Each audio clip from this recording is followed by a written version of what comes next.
Good evening, everyone, and welcome to the Whitman-Hanson Regional School Committee meeting of January 15th. Happy New Year to everyone. A reminder that this meeting is televised and recorded by WHCA, and I have a message from them. Whitman-Hanson Community Access Television has launched 3 new YouTube channels to better serve Whitman and Hanson residents. These channels provide dedicated spaces for government, educational, and public content, making it easier to find and follow the programming that matters most. Visit WHCA.tv for more info and to explore this exciting update. So there'll be also a press release on the link to WHCA's website, too. So, something new. Okay, so if everyone could please join me in a Pledge of Allegiance. I pledge allegiance to the flag of the United States of America and to the republic for which it stands, one nation, under God, indivisible, with liberty and justice for all. Thank you. Okay, do we have any public comment? Nope, thanks, George. Okay, so we have student presentation today is the Preschool Academy. Abencies.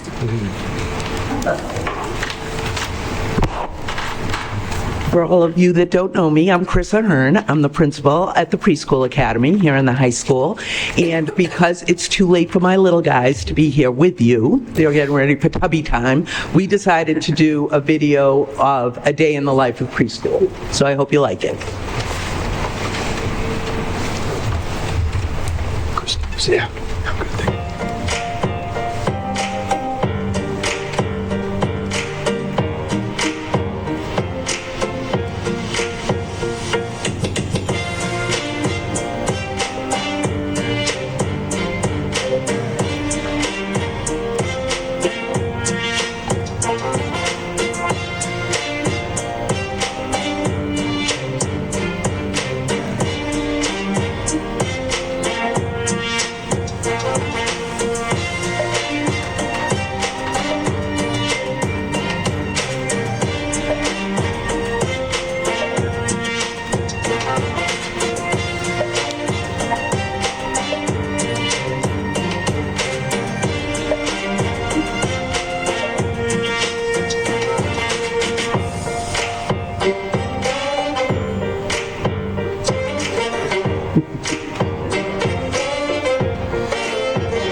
Amelia, what do you like about preschool?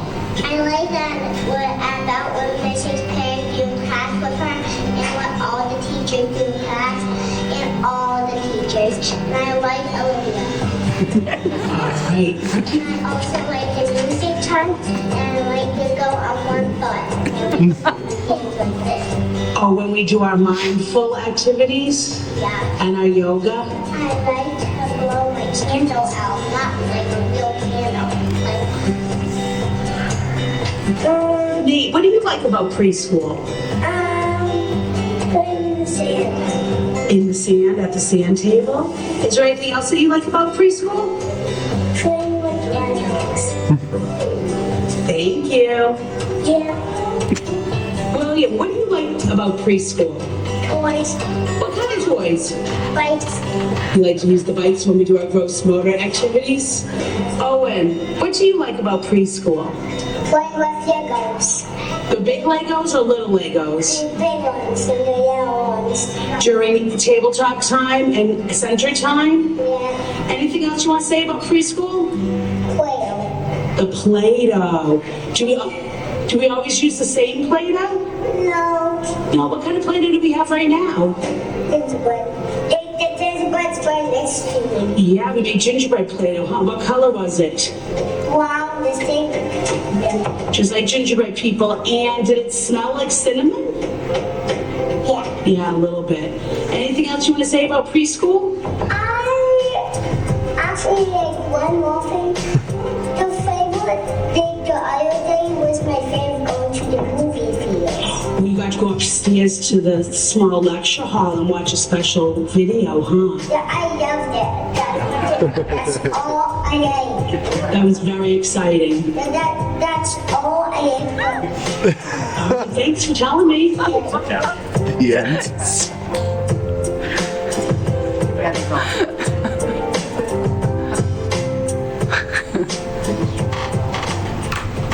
Oh, very nice.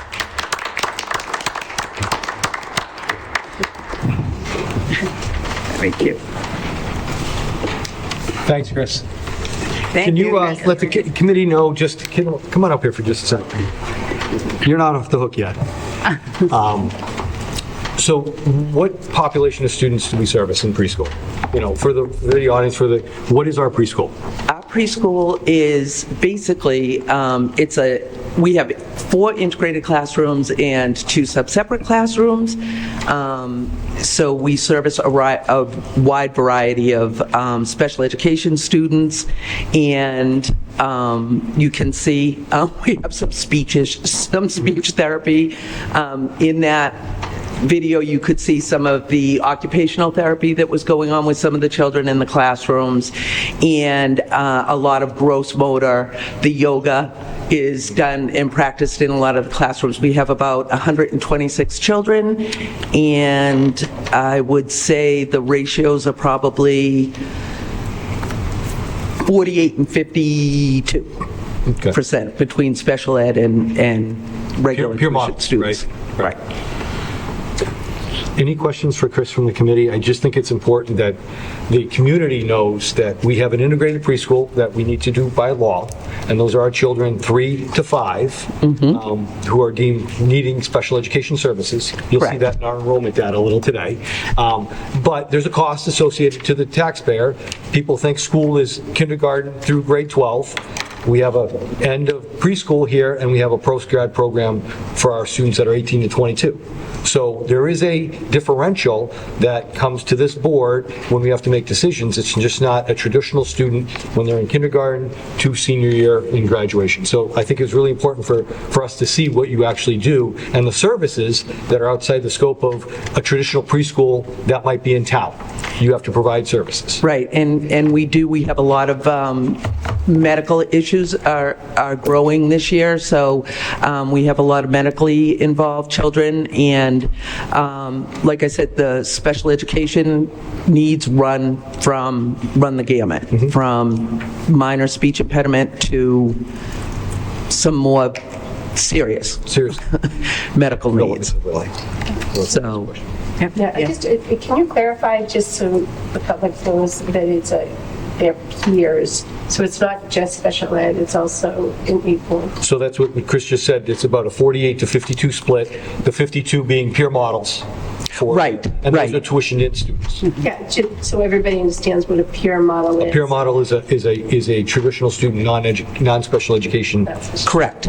And because we follow early intervention, so any child that was identified prior from birth to 3, if they were identified with a special ed need, by the time they're 3 years old, we need to have a program in place for them to roll in. So it's not like an elementary school where if you're not 5 by the cutoff date, ours is a consistent rolling enrollment for any student, at least our special education students that have qualified for early intervention would roll into our And as soon program. as they turn 3, they have, even if it's April or It doesn't matter when. It doesn't matter. They have to come in. Okay, so basically, when we talk about percentages, so for every special ed kid, because we're talking about increasing amounts of special ed class, we also have to have an atypical child in there, so that we have models of peers and, okay. So it's all state regulations, so an integrated classroom can have 15 students. 15 students, of those 15, 8 would need to be typical students, tuition students, and 7 can be special education. Okay, thank you so much. Okay, yes. You said, I think twice now, so you just said 8 students need to be tuition students. Can you expand on what that means? It's really typical, but we prefer to call them tuition because they're not identified as special education students. But that means that the students who turn 3 early intervention do not pay tuition, or is it a... If they are evaluated and qualify for special education services, I don't want to say every student that comes in from early intervention will qualify, because that's not necessarily true.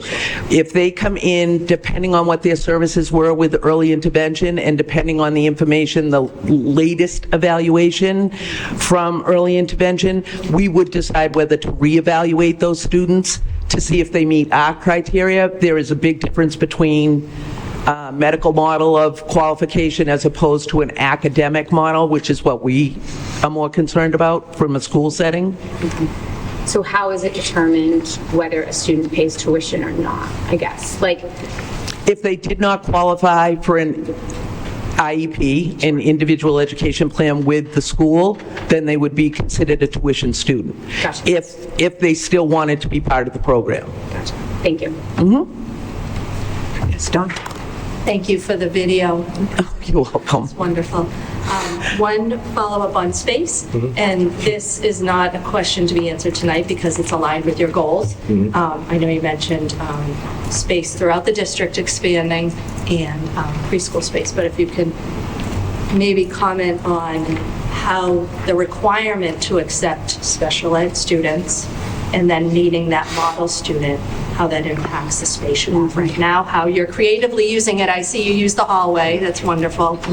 So And then Chris- later, when we touch on your goals, maybe we can elaborate on So Chris comes down and says, we have problems, because we, as she said, a student can get accepted tomorrow, and we have to make space for that student. So we are at a crunch the 2018 model that we had for preschool worked for 2018. It's not necessarily working for 2025. And the growth of our special education population, 3 to 5. So we're trying to be as creative as possible. There might be some maneuvering if those numbers go. Chris has done a great job of making sure everybody gets serviced, but maybe not on the day that the parent wants them to get serviced. It just falls into the schedule. So we're making it work, but it's getting to be round circle in a square peg, or a square hole, you know. But there's opportunity in the near future. I hope so. Yep, I hope so. Glenn? It's in this building? It's in this building right How now. long has it been in this building? 2018, we opened. When we That's closed when- McQuon. So it was at McQuon, so that's where my kid went. Yep, And now it's been there since 18? Correct. And that this is the only option is here? so far, yes. Okay. So when we made that decision, there were two options on the table. It was redoing some high school classrooms down here, or essentially moving the program to Duval Elementary. And the administration at that time made the decision to redo the classrooms. They are all pre-K ready. I mean, bathrooms, everything is down there. They are secured in with 2 locked doors, so they're very safe. But that was the decision.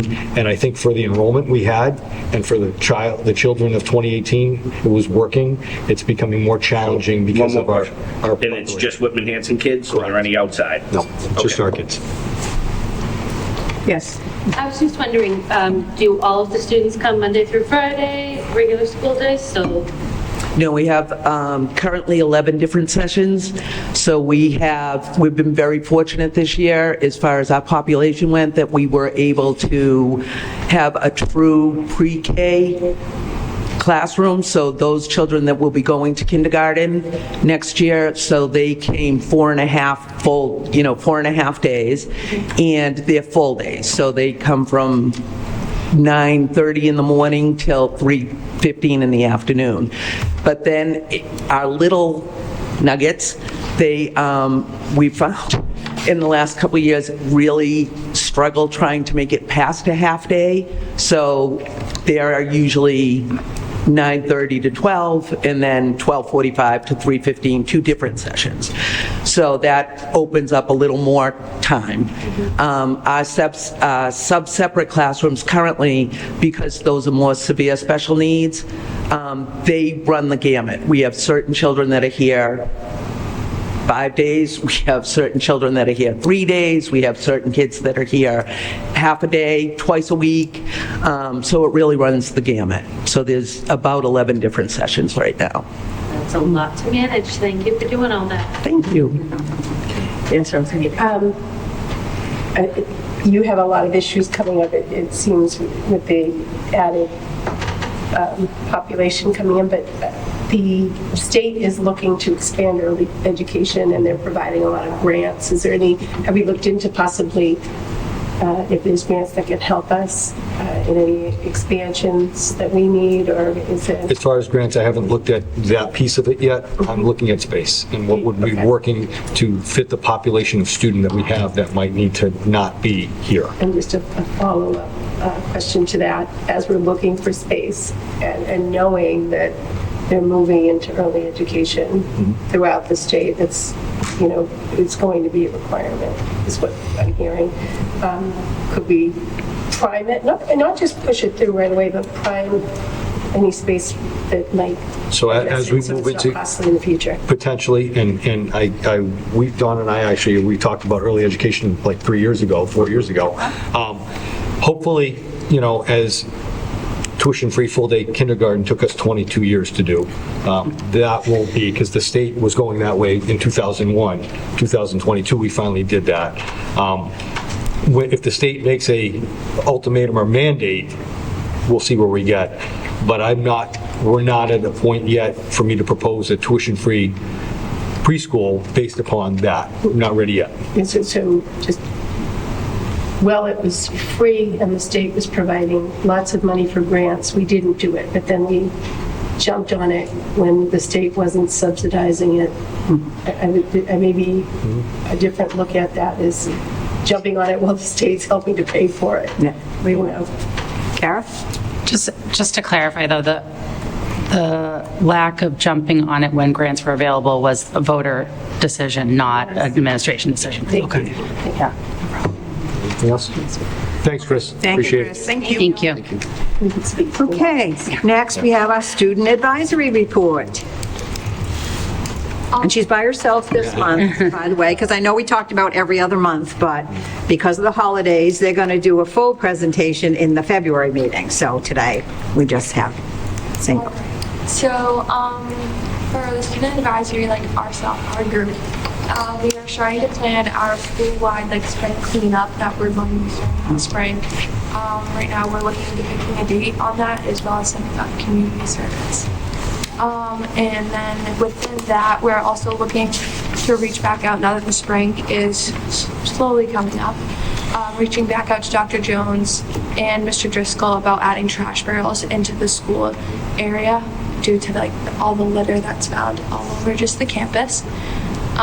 Next, we are going to reach out to art clubs or the art teachers looking to decorate one of the school bathrooms, specifically the one on the 3rd floor, just with an inspirational quote or any decorations in there, just to make it more lively and more fun. And then also we are going to initiate sending out teacher emails, as well as asking teachers to host classrooms in the courtyard during WIN coming this spring as well.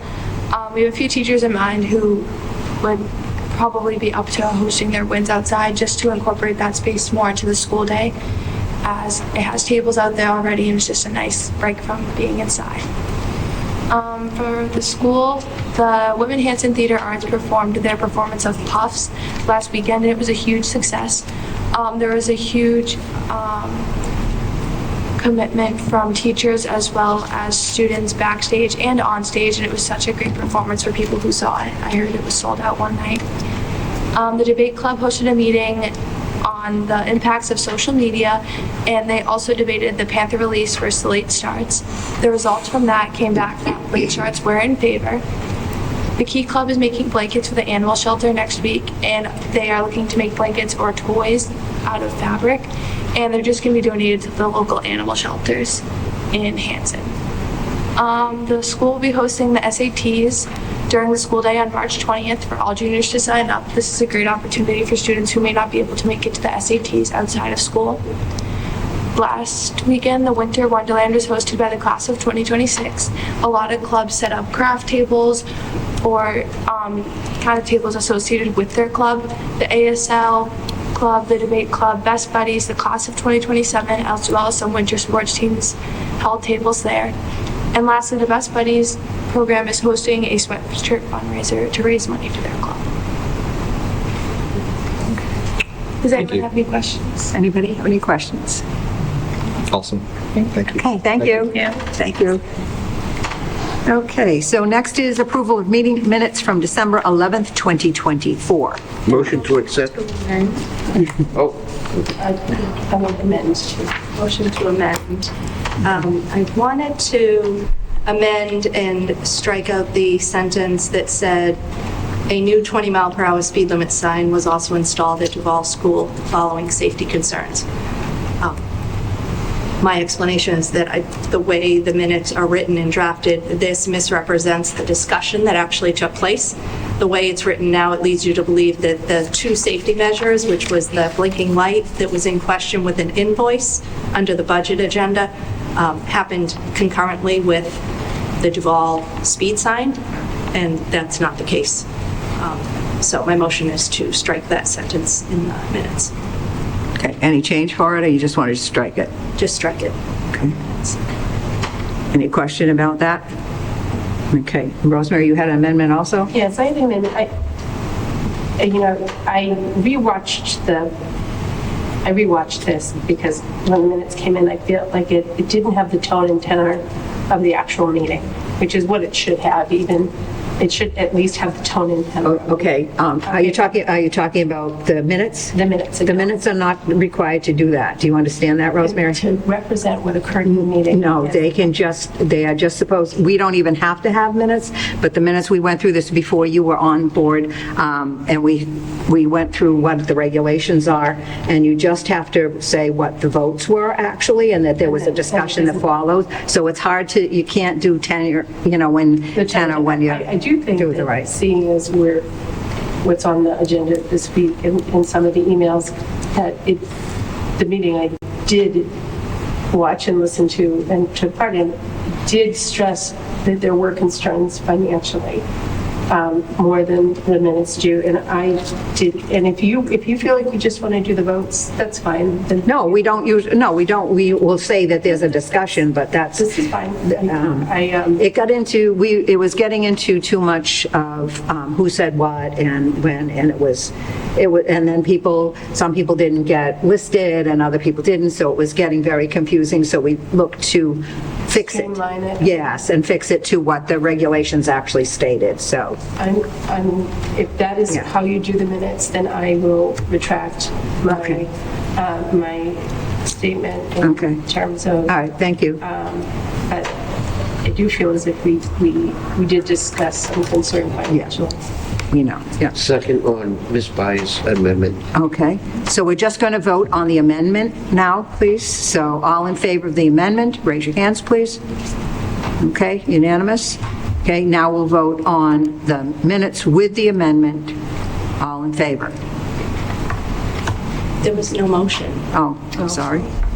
Motion You started to make. Motion on the amendment. Yeah. Second. I have discussion We have a discussion. on the full Oh, okay. minutes.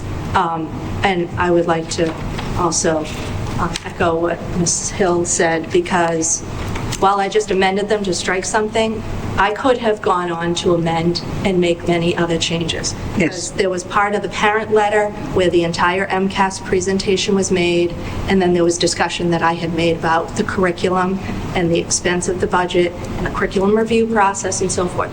None of that was touched on in here, which is fine. Okay, But Jen would then like to speak to that.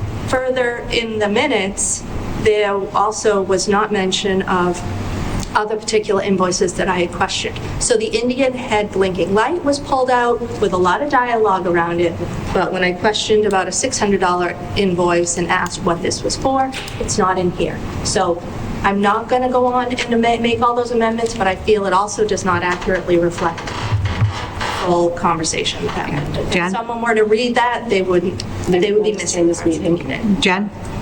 I just want to know how to write these minutes. I think this has been an ongoing discussion throughout most of our meetings since I started taking minutes. And I do apply by the open meeting law on how I'm supposed to write them. So I'm just a little confused on what I'm supposed to do and what the standards are. So if I could just have clearer understanding of how to write them, let me know. Because I know we have the audio, we have the meeting minutes. And I work very hard on them every single month after the meeting. And I just want to know how would you do it? And we do have, it is on audio, and so it might not be always in the written minutes, but it's there for anybody to see. Just So- because I wasn't here when you made the decision on how it seems, my confusion is my understanding, and I go back to the written minutes often when I'm saying, okay, how did this financially happen this way? What happened with it? And sometimes the vote doesn't reflect the meeting and you don't get the information. It seems as if a standard would be the tone and tenor of the meeting, but it seems as if you have voted for a more streamlined version. Where we do have it on, on audio, so. But that's not a legal version of it. So I don't know if we want to revisit that, so there's no more. Well, we're not going to do that tonight. All right, I So it should be, maybe we can That's why add it I some other come time. back. It But wasn't- right now, Jen, just do what you're doing, and if there's any major things, you can't produce every single thing that is said. I mean, that is, you're not a stenographer. It's not a court. It's not a transcript. It's not a transcript. Thank you, Glenn. Okay. All right, so can we now have a vote, please, on the minutes? All in favor? Any opposed? Okay, I mean, I don't agree with the type of minutes. fine. Your opinion. Okay, superintendent's report, please. So we'll start off every year this time, Dr. Jones presents the program of studies. In your packet, you should have the program of studies with the proposed changes. I don't think there's any heavy lifting except for some language around, I want to say graduation requirements due to the change in legislation by voter in the state election in November regarding MCAS. So Dr. Jones, can you walk us through? Sure, thank you. Just to, like Jeff just said, walk you through, I kind of split the changes up into categories to make it nice and easy going through. If you look at this document that outlines, the memo that outlines the changes, there are changes in language, course additions, miscellaneous additions, some things of note, and some course adjustments.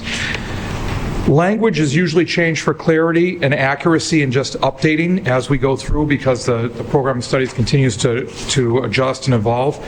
Those that address language are numbers 1 through 3, 6 through 9, 11 through 13, 17 through 19, 21, 23 through 25, 28, 29, and 32. So all those numbers just have to do with adjusting language to accurately reflect what's going on and to update or to revise it to make it more modern. When we're looking at course additions, we have 2 new course additions. That's number 14. If you look in the memo, and I'll read it to you exactly. That's Teen Literature 2.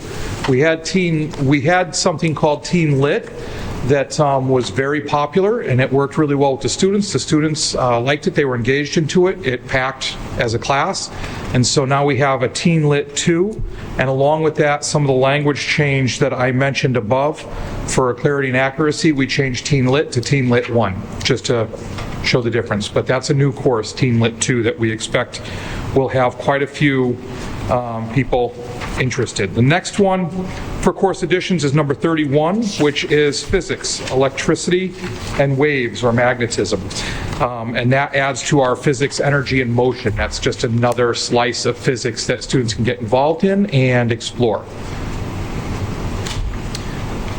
Miscellaneous additions, number 10, because this is now just, we are in the age of digital, so everything's online. You'll notice that we put that Panther Pathways course selection and course pathway in as a graphic. So now people, when they access the program of studies, they access it in a graphic. Chris, can I stop you for a sec? Sure. How is that program working since it's still excellent. going? It's working really well. We're going through it. We had one lump where we have to adjust it because as we brought it in, we didn't have the health course that we wanted in at that time because it had to be written. So now that it's written, we've just had to adjust when students take certain courses, but we've got high interest in it, and we're actually looking forward to starting the internship program next year that students will be required to complete that 100 hours of internship. So we're building some community partnerships with our industry partners, and hopefully we'll have a lot to show for that next year. Thank you. Thank you. I have a question. Yes.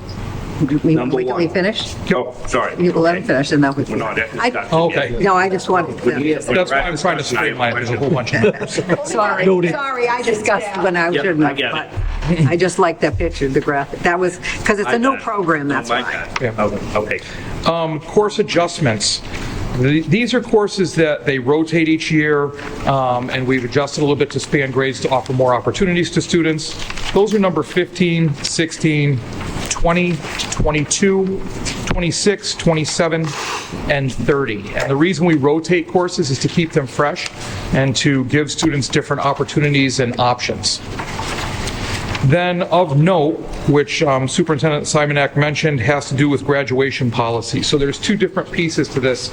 Number 4, you'll notice that it's an updated graduation policy, and it went from mentioning the requirement of the MCAS test to just mentioning successfully passed all requirements set by the WHRSD School Committee, Commonwealth of Massachusetts, and the Department of Education. So that's a big change that you'll notice.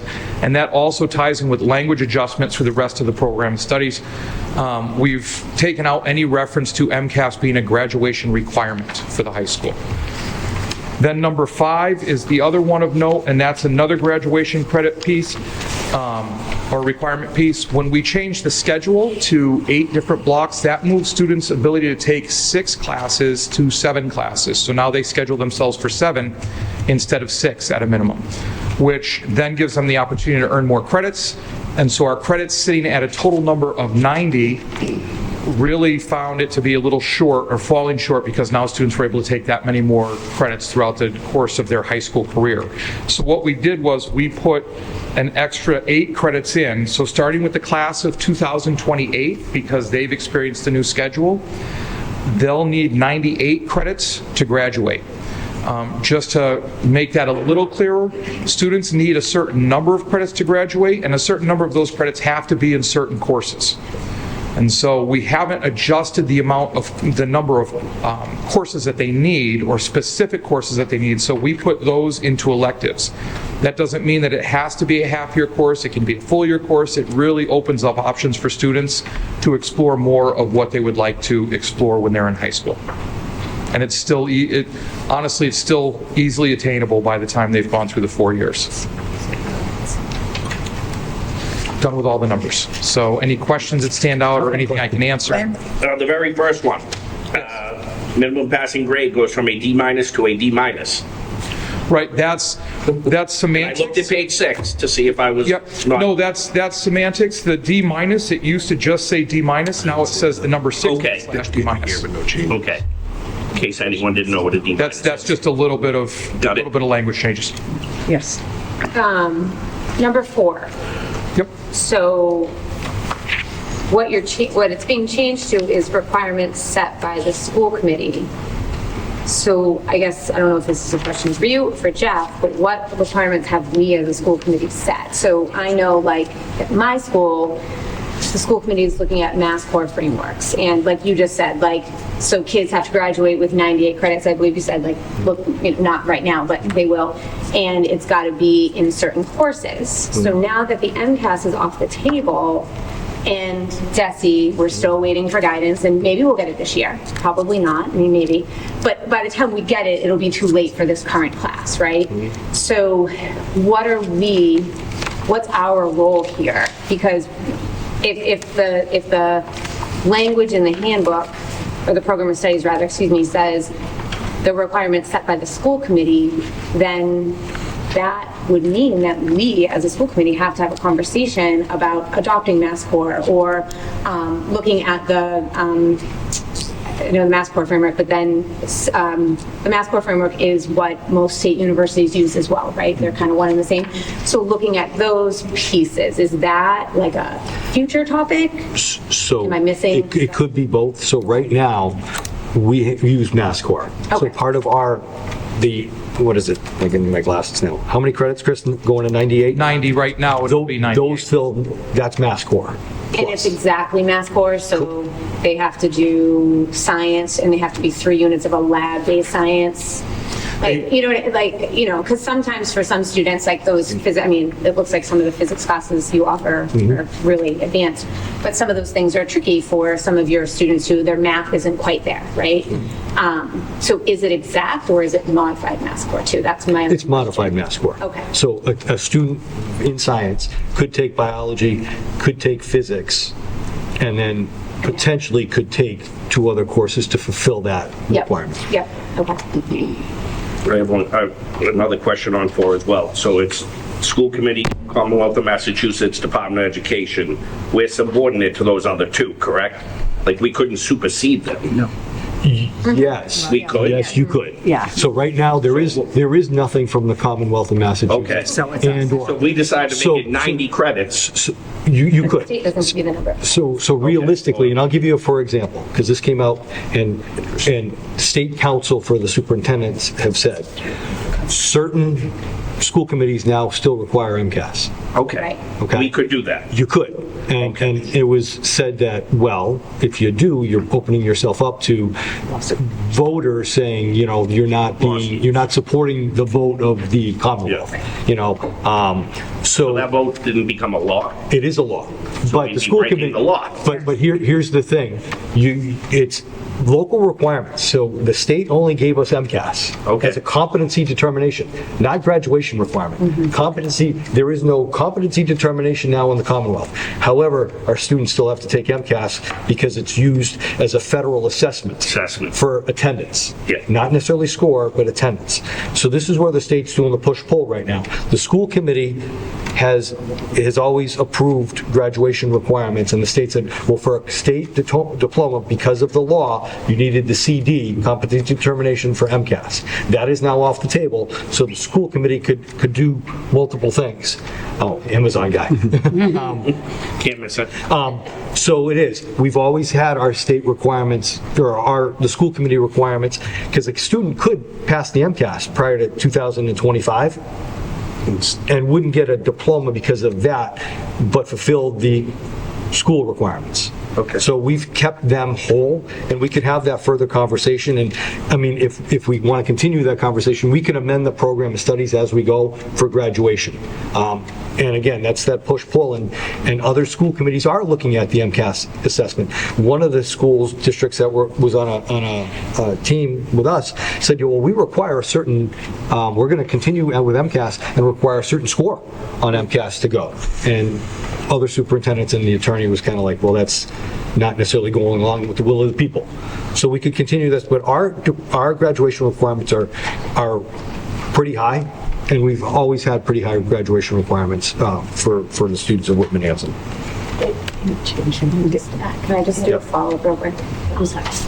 Just looking at this from like a budgetary standpoint for the Mass Corps, so is a graduation requirement of students at Whitman-Hanson to take a language, 2 units of a language? Is that currently? That I is know current- that is preferred for state universities. That is currently a requirement. Okay, so that's, for us on this committee, I think it's important that we know what students at Whitman-Hanson Regional School District are supposed to take and how many credits of that they're supposed to take, so we make sure.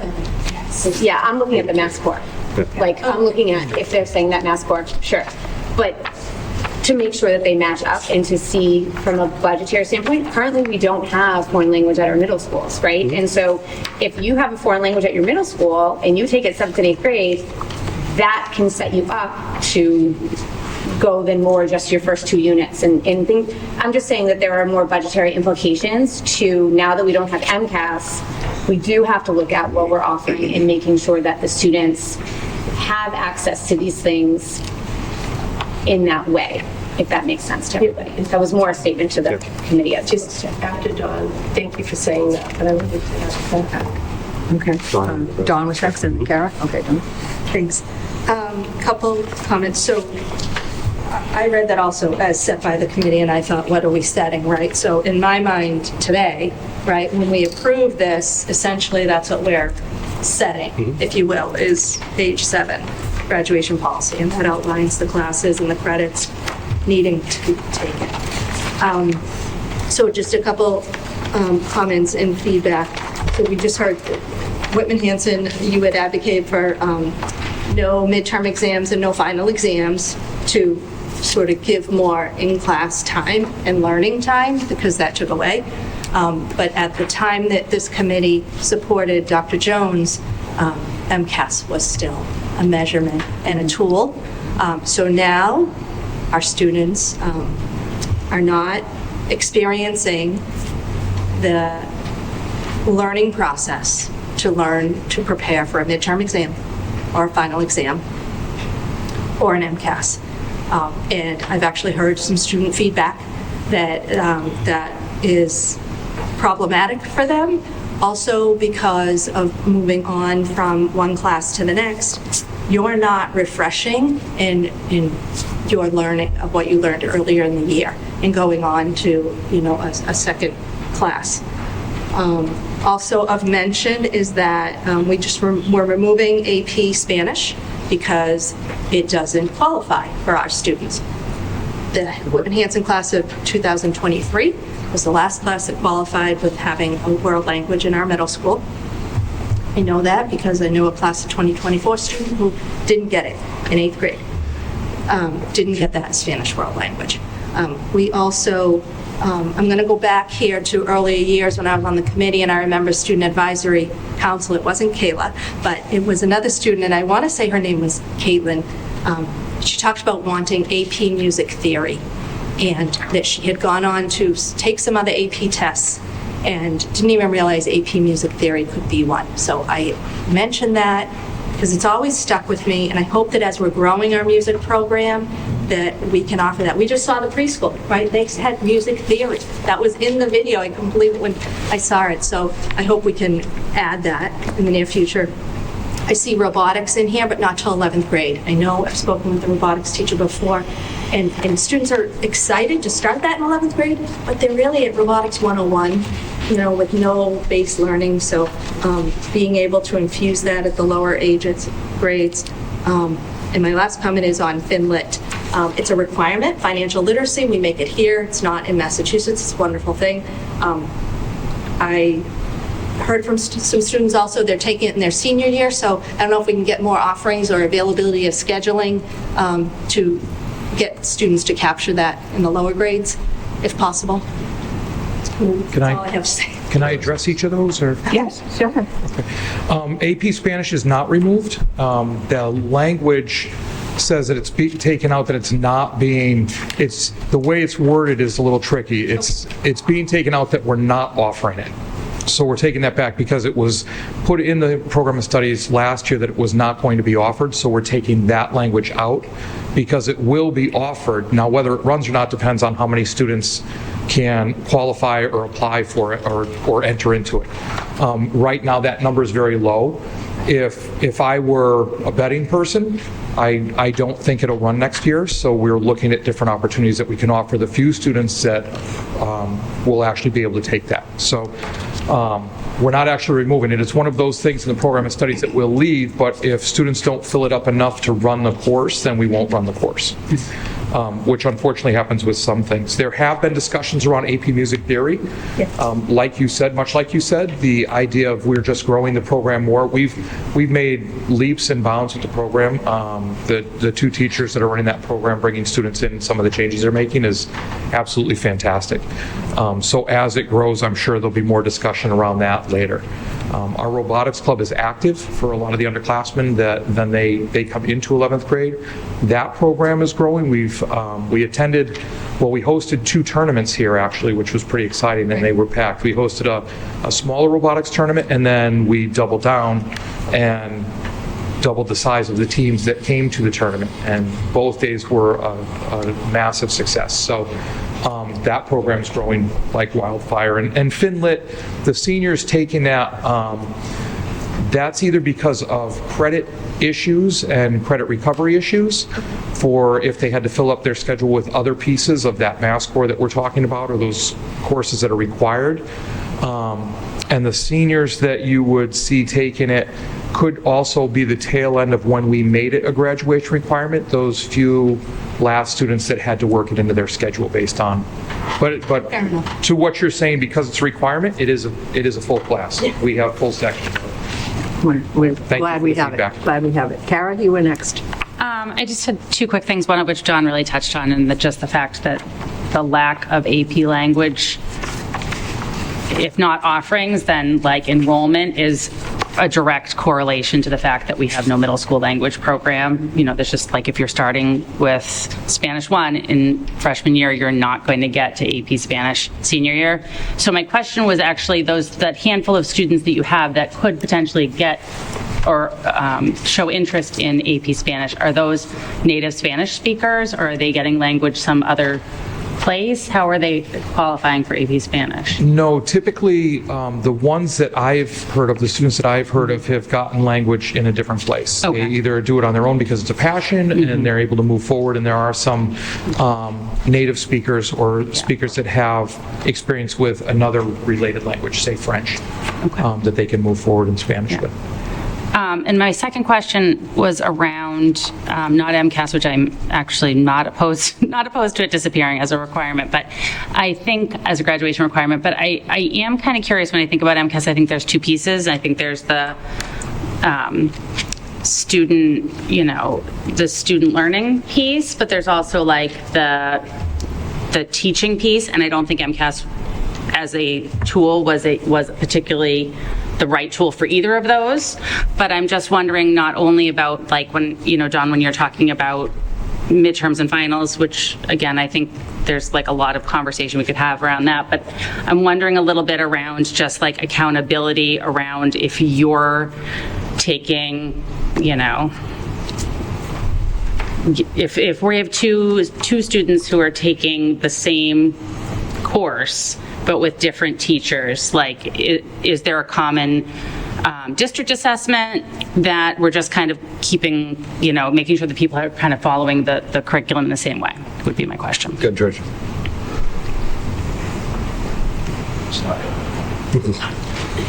One of the things that's one of the superintendent's goals this year is to have normalized learning walks. So exactly what you're saying is what we have found too. You might go, let's call it English 9.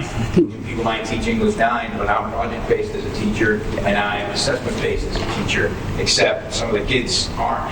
So you're supposed to be meeting the same goals, teaching the same standards, and then is it really a similar like experience?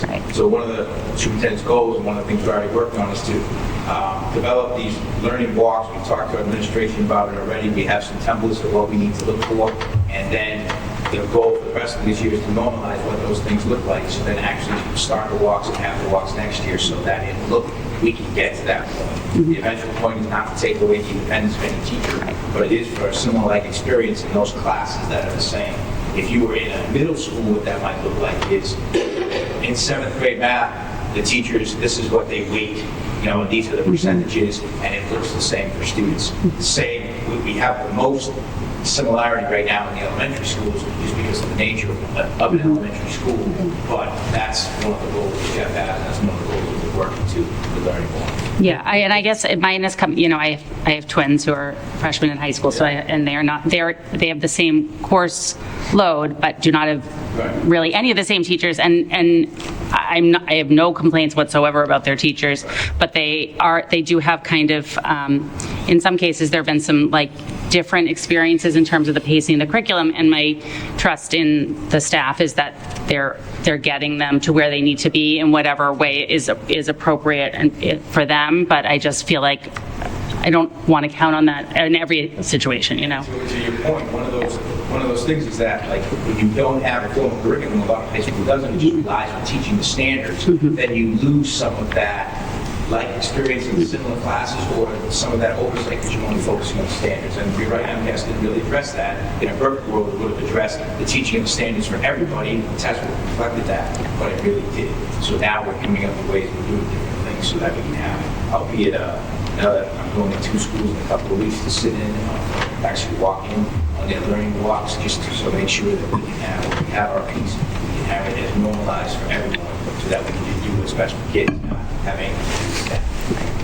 And that's not to take away, like you said, George, any like teacher professional judgment and style. Yeah.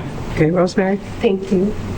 Just to build on someone who mentioned AP Music, my son is leaving and going into a music career, into college, and all of this money is all educational money in this public education money is college preparatory money, and I'm glad that Hillary mentioned how our Spanish courses aligning to preparing kids for college for languages, but also for music. I was at the music meeting, and I just looked around at all the parents who have these kids that are going off to music, and most of us have paid outside of this school to go on. So like just the correlating with, hey, do these kids already know Spanish?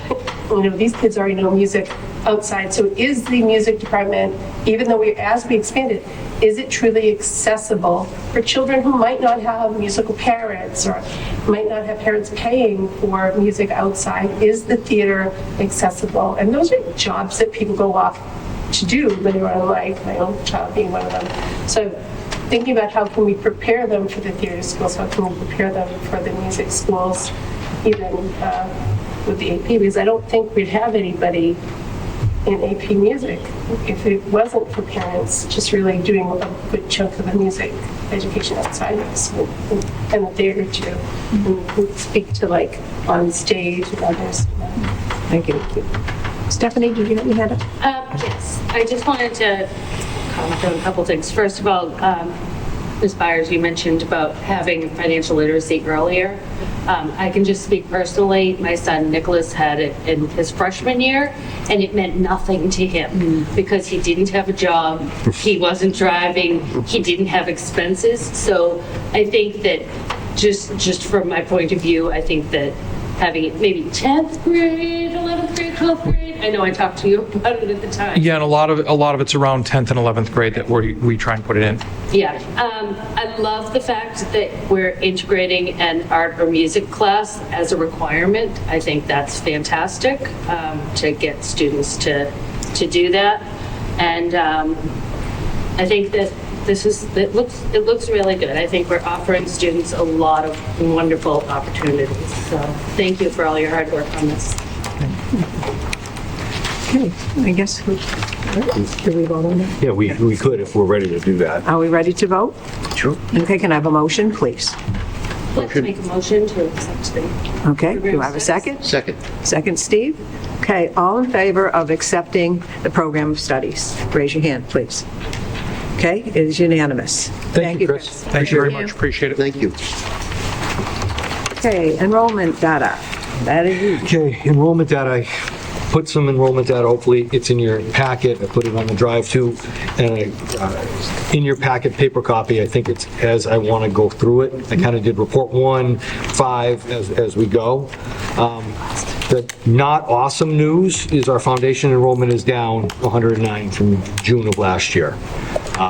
We're decreasing. It's not a huge decrease.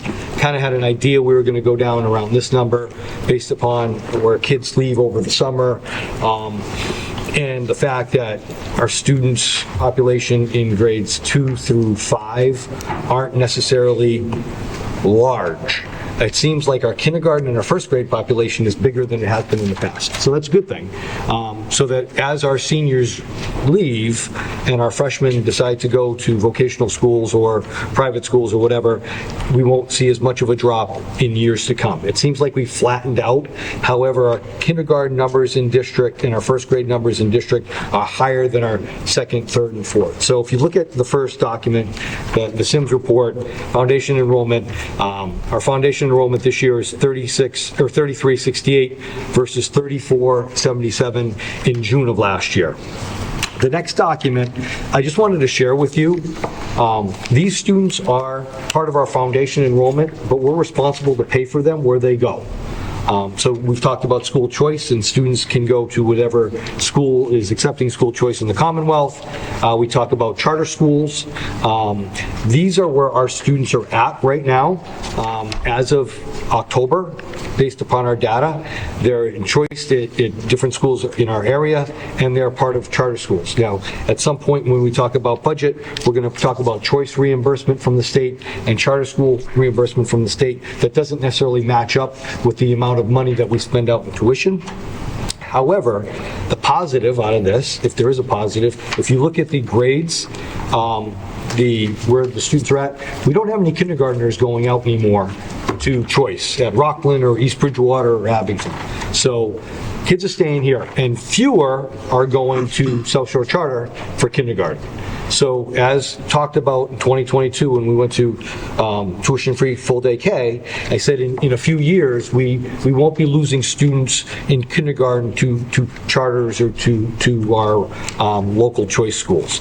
So that's Sims report number 3. Yes. One real quick question on this. Sure. I see a couple of different separate schools where I know we have South Shore, the vocational schools and stuff like that I didn't see listed in here. Are those in the tuitioned in? Or? So vocational students, this isn't strange, and we talked to Desi the other day. I asked a specific question. Why are the vocational schools like Norfolk Aggie and Bristol Aggie listed here? Desi counts that as foundation enrollment because we are not on their school committee. We're not part of that vocational school. We are part of South Shore Collaborative, so they are not part of our foundation budget. Or we are part of South Shore Vocational Technical School, so they are not part of our foundation enrollment. So do those students enroll on this first one, the tuitioned in, or are they just not included? They're not included at all. They are not our students. They go to another Massachusetts school. You will see that on, what document do I have? I'll get to that and I'll show you where they're at. Thank you, Kara. Jeff, before you can continue though, we were talking the other day when we met, and we do get kids in. Right. We do get students in, and we just had a big jump. Yeah, so as of December 1st, I have 28 students more to the district off of this. So this is our enrollment in October. This is from October. We had 21 students enter from December 1st on now. Kara, what your question?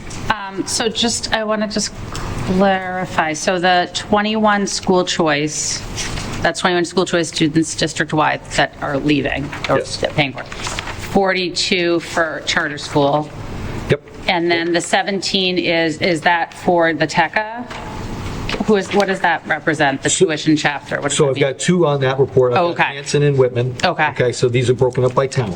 Okay. On that foundation enrollment tuitioned out. So in Whitman, I have 42 charter school students.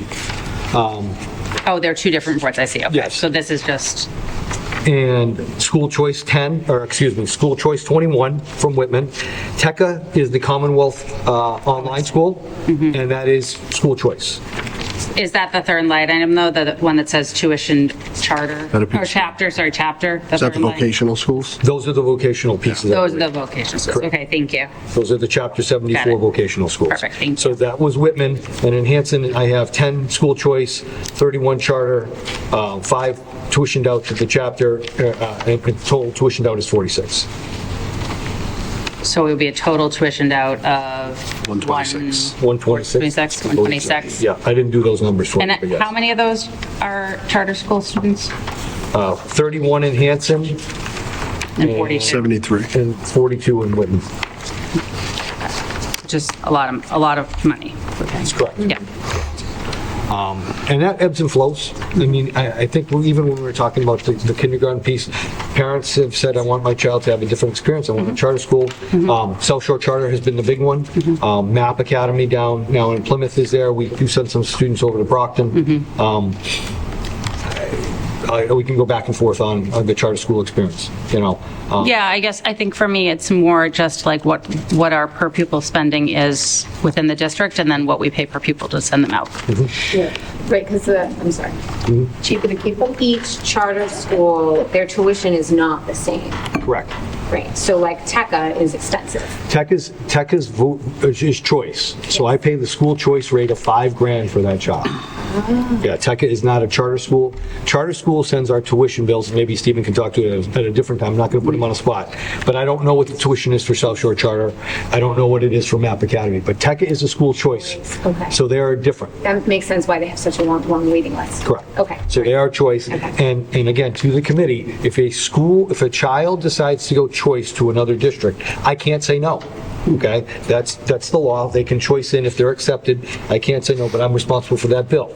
I'm responsible for the bill. The minimum is 5, okay? The maximum could be close to 14, depending on special education services. And however, if that child needs to go to an out-of-district placement, from there, we are on that. And then that's why they're part of our foundation enrollment. Just for extra services, we're still responsible. Correct. Anything outside of that. So on top of just your tuition paying there, they could also come back and maybe if they don't have a program there, they can still utilize, like, I've seen track, kids do track with us, music that isn't available. Not necessarily choice. Those might be our homeschool kids. So if your choice, if I have a student sending at vocational is different. Choice is if I send a student to Abington High School, is choice. Okay. If they require special education services, we're on the hook outside of the normal scope of the day. But they can't come back here because we have a better track team. Okay. So Okay. that would be, Now, vocational tech, South Shore Voc Tech, we have a relationship with our students. If they go to Voc Tech and they say, there's no band, Yeah. and can I do band here? we have a gentleman's agreement to say, yes, you can do band here. You're a resident of Hanson, we're paying your tuition, you want to be part of our band, and you can make those rehearsals, great. However, they can't do track here because South Shore Charter has it, or VOTEC has a track. Okay? And we've done that with charter school as well. You know, resident of Hanson wants to do drama, and they don't offer that, we've brought them into our drama program. Same thing with homeschool students, okay? So we offer as many opportunities. However, if they offer it at their school, they can't come back here just because they want to, okay? But it's the special education tuition pieces or extras that we're accountable for, okay? Report number 5 right now. I'm looking at, this was the June, I think it's in your packet. It's a one sheet. It might be mixed up with the October 24. So if you see June of 24, that's our ending data in June. And then I chunked together the October 24 data. If we can hold these two together, and behind the October 24 data, I broke it down by schools, so you can look at each school separately at what their data is. And I just want you to notice, from June of 24 to October of 24, our EL population increased from 213 to 245, an increase of 32 students. Our special education population has increased in ages 3 to 5 from 24 to 56, or 32 students. From 6 to 21, from 511 to 572, or 61 students. And Title I has increased from 432 to 918, because Conley is now recognized as a Title I school. That means we meet the federal poverty rate for Conley as well. We used to have 3 schools. It used to be Duval, Whitman Middle, and Conley. Conley has now reached that based upon these numbers. Whitman Middle and Duval still? Whitman Middle is not. Conley and Duval are, and it's all elementary. And I don't believe, George, that the Title I numbers as far as money has increased. It's just that they qualify. Correct. Can somebody, just because there was a blip for a moment where Conley was, and then Conley wasn't Title I. Right, there's a couple of years that Conley was in, say, 2000. So there was a period where all Whitman schools were Title I. Correct. And then for a short period, Conley became non-Title I. And now that threw off. I guess I don't understand how you can be Title I at elementary, then when you merge them, you're no longer Title I. We don't do that. It's the Fed. But it's So it's the Fed, they qualify us, but Yeah, so if you go back about 4 years ago, I might be wrong, a year ago, they were all 3 schools. Yep. Then what happened was Whitman Middle and Conley dropped off. I was able to keep with a waiver, a grandfather clause that they allow for the elementaries. So I was able to keep them for 2 more years, for 1 more year, Conley and Duval. Then Conley drops off, and it's just Duval. This year, without a waiver, Conley requalifies, so now it's the vote. I don't know why. It's percentage, like we're talking percentage points at like 5 of our schools. Because after Conley, if we go Duval, then Conley, then Whitman Middle, then you're looking at close behind, it's Hanson Middle, then the high school, then Indian Head. So like, but we're talking probably for the top 4 or 5 schools, we're talking like probably 6 percentage points. I will say the federal government also changed their poverty rate 2 years ago. So it used to be, when I started this, it was like 35%, then it went to like 38%, 41%, and like 45%. But they use, those rates are sometimes a little, I just go with what their rates are. It's a formula they tell me, boxes turn gray, okay? And, Stephen's got some too. Stephen? The rates are based off the census, so the 2010 census all the way to 2020, and then each year they add, but typically they were 2 or 3 years behind. And then the low income data used to come directly from free lunch from the schools, and it was changed, and now it's changed again. So those are just some of the reasons. Where did it change? It changed back to where reporting it? Or we don't report the number. Okay. So it starts with the back to the census, and then each year they add or subtract from the original census. So when we get to 2029, the formula is 9 years old, essentially. And so that's why in 2019 we were using 2010 data, and then there's a lot of changes after COVID. So that's when the 2020 census happened, and so the data is just not great. I'm interested in this for a reason that when you're a Title I school, you have more needs. You're approaching education a little bit differently. Poverty does affect how you attach to learning, and you need a little bit more support. So what's kind of concerning me is that we might have a school in Hanson that's just not meeting the mark, but the needs might be there, so watching out for that. Yep, so I just wanted to bring to the point that we talked Title I, and this fluctuated. Last year, this didn't qualify, so the thing is now we see that more students qualify, but we receive no extra aid for that. So now we're still splitting what we have. Now we can allocate it, but just saying that the numbers didn't go up. We didn't get an extra $350,000 because now we have another school online that's qualifying for Title I. So, Spend it for Title I purposes. correct, but it's the same dollar amount. Yes, Don? Jeff, just a question on the overall enrollment. So if I go back to the report 5, Yep. there's 2 of them, but probably the October 24, right? Am I reading this total 3,004? 3,457. 3,457. And the reason you're going to see that number is because they've added 2 qualifiers in pre-K1 and pre-K2 that they never asked for before. Okay, So the that's not our foundation Correct, enrollment. that is correct. However, the foundation enrollment is on number 1. Right, which That's is correct. 3,368. Correct. So that's why I gave you the foundation enrollment, because this is different. When I first saw this, I said, wow, we didn't go down 100 students. Yeah. But because pre-K1, it's the big one here.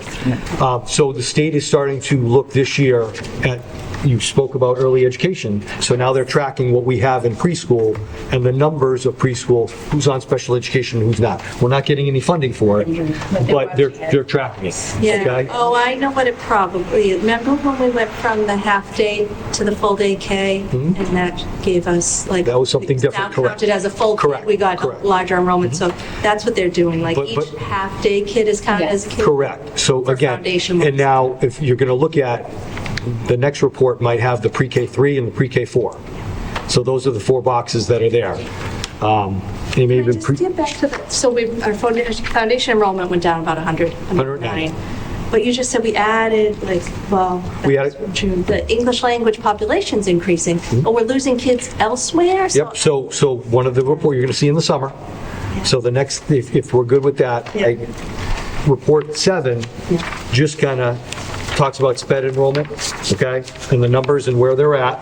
And this isn't just, this is a generality, how we service kids again, and where they are on what types of services and the number of students that we have in district requiring X amount of services. Again, for you to have an idea, when we talk budget again, these are the students that we're servicing. Report number 8 is just the summer status and where people went. So if you look at, we graduated 2 kids, 78 transferred to public schools, okay? So I'm looking at a lot of that grade 9, 59-ish went to Voc Tech, okay? The other students the 7 students might have gone to Bristol Aggie, Norfolk Aggie, those public, and then we have kids that go off to private high schools as well. So that's not necessarily all the 100, but to quantify, this 8th grade class was one of our smallest 8th grades coming forward. So when I talked to Dr. Jones about his freshman class, we lose about 60 kids every year. But if you look in the history, and as I started, our K enrollment has been kind of 70-ish. It is now 80-ish, a little bit more. So if we start gaining on that side, you won't see that big of a drop as we go, and we might be able to level off.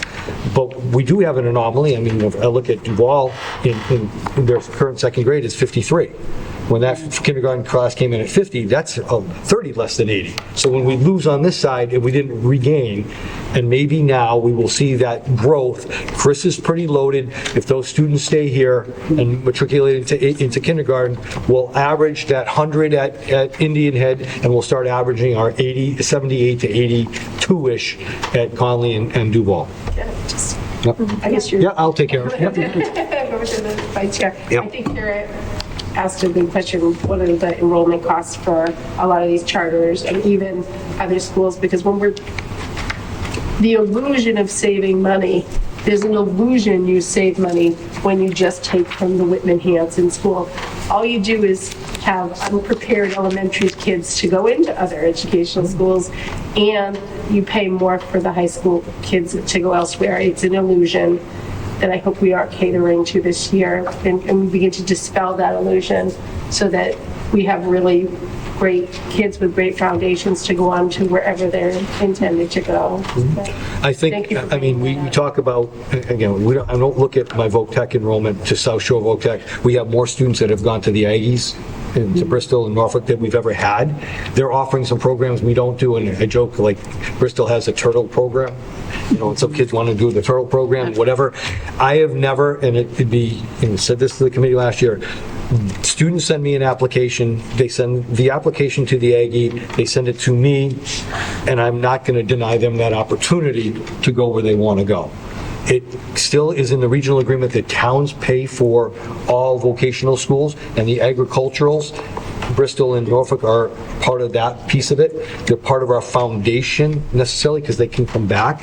However, we're trying to build our high school program to keep as many kids here as we possibly can. And South Shore Voc Tech is limiting now the numbers that can come from Whitman-Hanson because they've accepted a new school in Marshfield, and I know Pembroke is looking to go into as well. So it's going to limit that availability of vocational education sooner than later. I hope I'm not mistaken. I'm not asking at any point to not have a child go where they're going to be the best, but I also think that we can be the best. Well, I understand. My point is to say, I'm not going to deny that opportunity because people in town have said, you know, it's an excessive cost as far as transportation as well. It's not really a discussion. How does the tech decide how many kids we get to send over? So Population? they make their decision based upon their numbers in their school committee. I really don't know because Their school committee makes a number. Yes. You don't know how they come up with that number. Don might have to know. Thank you, Don. So they look at all the member towns. Yep. The 7th and 8th graders currently in your school. They take those number of kids for all those towns and add them all up and get a percentage. So they identify Hanson has this percent of all the 7th graders of the South Shore Voc Tech member towns. Got it. So then that is the percentage of the possible. Then South Shore Voc Tech incoming, let's say, I think 100, he can take in like 150 freshmen. So whatever your percentage of that Comes in whatever number that comes out. of Sure. 7th graders, Okay. and 8th graders of all the towns. So That seems fair. It's like 11. But then, That's it. but then they let more in if the people don't show. Oh, That was going to be the question. Norwell That has must happen. high enrollment, but they typically don't fill all those seats. So then it goes around again and then open seats from But other what do they towns. do with those? How do they decide who gets your empty seats? So there's an application buy 'em? process and it depends, you know, And then they decide. we've made strong recommendations to the superintendent and principal at times for certain For kids. certain. Oh, awesome. Because I'm like, That's hey, nice. this, and whether they Right. get in and not. Sure. And that's been the running, fully support vocational education, Yeah. I think is great. Sometimes they don't take the students I think would really benefit from that vocational Yeah. experience. Like the kid Because can of rebuild an attendance engine in and 8th grade. Well, but they have changed over the last, 5 years, maybe longer. They've changed the application. Like, it used to be that you had to have no discipline. Right. You had to have Been straight modified. A's, Oh, wow. right? All of these things that what they were finding was that those students weren't necessarily the ones No. who Right. needed. I don't mean that to sound a certain way, but Nope. like to your point, like a kid Right. with a car engine Right, isn't isn't a gonna sit grade for eight, 45 is it? minutes, Right. So, but I think to Dawn's point, I think it is important that when we look at these numbers, the actual number of students from Hanson and Whitman who have the opportunity to go to South Shore Voc Tech is, especially with these enrollment numbers, it's going to continue to shrink. Unless something happens, and with Marshfield in and with Pembroke looking to get in, it's going to shrink more. So, Rosemary, to your point, like us looking at our budget and providing more opportunities with the Pathways program, something like that, for our students to stay, or more students to stay, because, you know, if there are 30 kids at Hanson Middle School who are, I'm going to the Voc Tech, you're not. you know, It's you're just not, not, right. it's just not. But they don't, that doesn't cost us when they go to the tech. Cost the town. We pay the tech? We pay more. The town We pays. pay more per child to go to tech significantly. It said, look at Okay. the separate budget line and In But the it's, town. that's not like school choice, though. No. But we still pay. You still pay, and it's the average, I believe, I want to say it's about The tech should just- about $26,500 to $27,000 per kid to go to it's the a lot more vocational than school. per year. Well, I Per guess year. they don't have a tax base, so. So you're part of it. The communities that are part of the That's how it vocational. works. are- I get that, They're a okay. regional school just like us. Correct. So Right. sure. Just one. Under 71 Yeah. and 74, so they're. So, yeah, Okay. and that's been the push-pull between Whitman-Hanson Regional and South Shore Voc Tech, because the towns pay that cost, and we've never been able to get to that per pupil expenditure for our students here, but the vocational student Keeps going up. is expensive. Got it. Same with the Bristol Aggie and such. Report number 11 is basically just the percentage changes, nothing we just didn't go over as far as where we're at. It's just for you to see. And then report number 12 is just the Title I increase, and these are the students that we're servicing and the grades that we're servicing, and it just specifies K to 5 in those two schools. Thank you. For us, for budgetary purposes, and I talked to Stephen about this, the foundation enrollment data should be used in the governor's when we get out what our numbers are for using the assessment methodology. I sometimes don't know how the state figures that out. It should be going by foundation. We'll see in February when the state gives us our numbers. Any other questions on enrollment? Okay. Okay. All right. Preschool tuition, Chris is here. I kind of want to feel this out. Chris has asked me the past 2 years to look at an increase of the tuition in preschool. I'm not looking for a vote today necessarily. I just want to have the flavor of a discussion. We're right in the middle kind of the areas. Chris did some digging around tuition. I know Abington spoke about this at their school committee meeting the other day. We pay for our preschool. Prior to George and Jeff, the tuitions of our peers would help support, and decisions were made in the budget based upon whatever we might be getting in for tuitions. Don't get me wrong, the tuitions help offset our budget, but we can't count on those tuitions. We have to, by law, support an integrated preschool, which is expensive. So we've made the decision to incorporate everything into the district budget and then try to supplement or supplement through tuitions, because we are chasing parents sometimes for tuitions and things like that, and that's necessarily what we're not built for.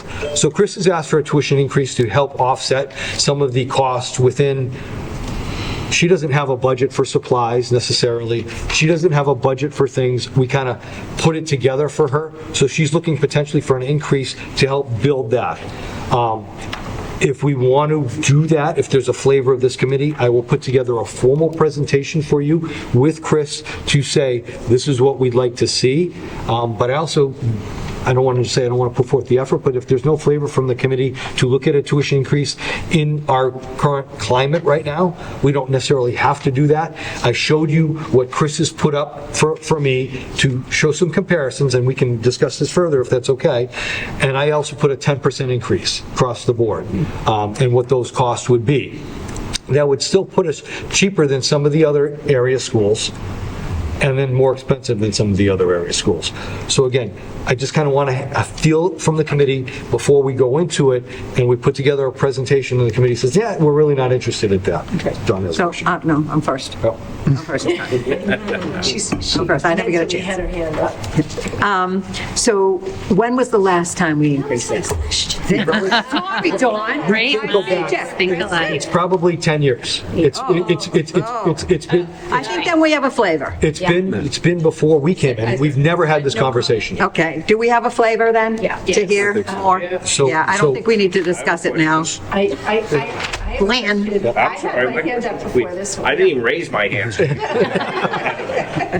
So just to hold John's question, again, the state has a ton of grants. I went in for the hearing, they have a ton of grants. This is what they're pushing forward. Before, really, I mean, we'll have to, So if you have, I can't find those. you cannot find No, any of the grants available for early For, education. it might be for, it might fit something. Go ahead, you're my grant guy. A lot of them come out, but right now, a lot of them have been consortium grants for early literacy and early math. They have not necessarily been for the expansion of funds or to use funds in order to increase.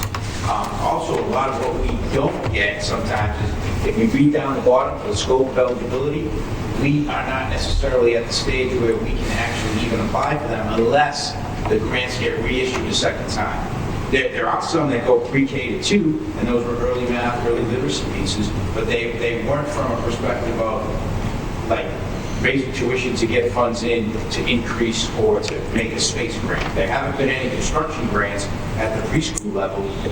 Right. Yeah, we can apply grants in a way, if we're paying for, say, early education, apply grants that will free up money.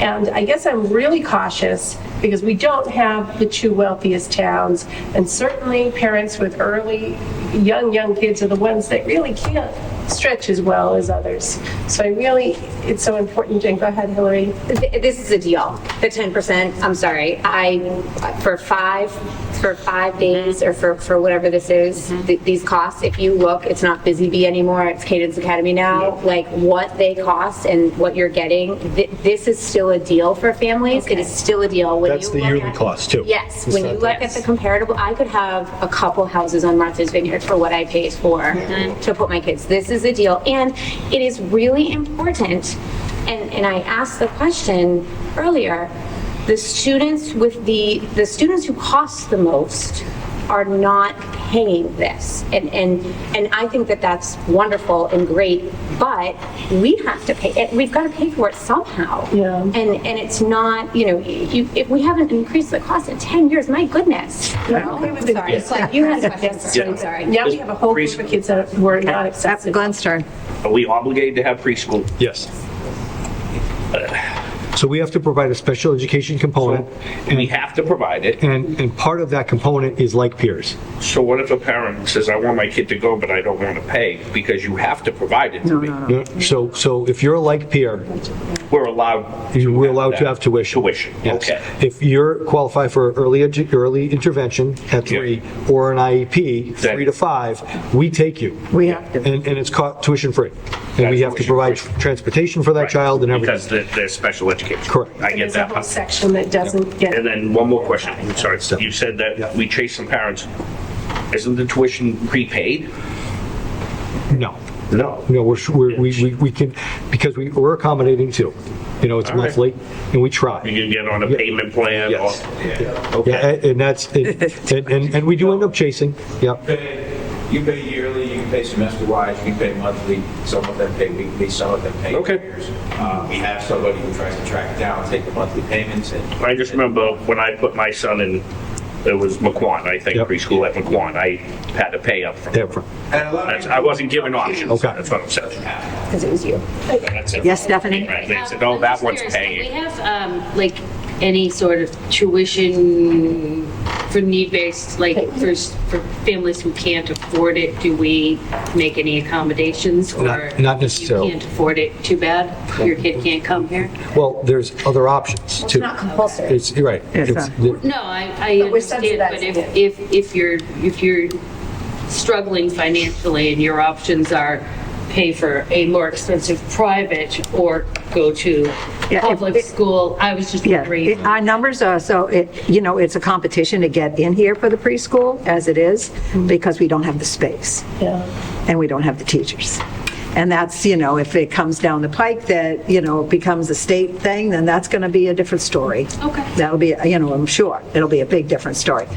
Things could change when we get to 5th grade out of a school. It just feels like the students who are Yeah. lower I know. income and are probably our more at-risk kids. Yep. So the fact that we're telling them, sorry, you can't pay, Okay. it's too bad.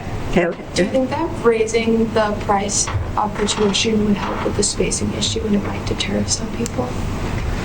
I mean, less people might come? Yeah. Potentially, there's always that potential. Yeah. But I think we have a waiting list for people that want we're also very inexpensive as a preschool. Yeah. So that's the first thing. We're the cheapest, and that's what we'll present the privates around and what they cost to give you a comparison. So it might. Save more discussion for when we get everything? Absolutely. Okay. I Okay, just a quick one, Rosemary, because we got a lot of stuff. When we did full day K, and we have the kids that went full day K, we subsidized the parents that paid by almost $1,000 at the end, near the end. It was one of the things we talked about. Are we subsidizing the paid, or are they paying the amount that it costs to have their child there? Because if we're doing that and then we're leaving parents out who just can't afford it, and we're then like paying a portion, that seems wrong, because everybody's paying taxes. So, your kid can go, and we'll subsidize it publicly because you can pay for the rest. That part I'd like to. It might change when we have more space. I mean, that'll change. And so the flavor is to try to put Yes, something together? yeah. So it might not be in the budget presentation, it might be afterwards, because even this 10% is not going to have this huge impact on our district budget.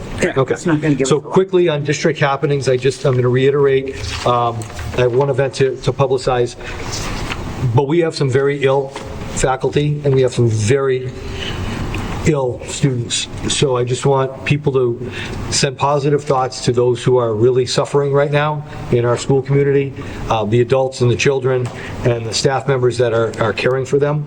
I just think I will reiterate that as we go. This has been one of the most difficult years for our staff and our students as far as illness, severe illness, with some major medical issues. So I just wanted to bring that up, and I'll continue to do that. Now on the positive, on March 18th, and I'll say it again in February, the Whitman-Hanson Regional School District is proud to host a family food festival. We're celebrating cultures and dishes from around the world in the cafeteria from 6 to 7. We'll publicize this. Donations are appreciated but not required, but we're going to do a multicultural piece in the cafeteria, student-led, trying to get as many folks in the cafeteria as possible. So pack the place. Let's see all you folks, and we're talking dishes and who's preparing them. We had a nice conversation with the Whitman Freedom Team last night about participating in that, so I'll publicize that a little bit more, but that's something that's going on. Check out our athletics, our drama. I will tell you the drama presentation this weekend was outstanding, and the next, I'm going to say it out loud because they told me, Bright Star is going to be the musical in the spring.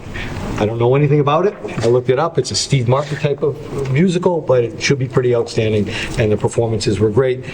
Sports are doing awesome this winter as well, so check out a game. That's what I got. Comfort dogs. So we have officially, I'm looking for just an FYI, because I'd like to participate in this. I received a letter from Leslie Statler from Bridgewater State, contacting you because Derek Harrington and Ziva are Plymouth County Comfort Dogs, and they're in the program.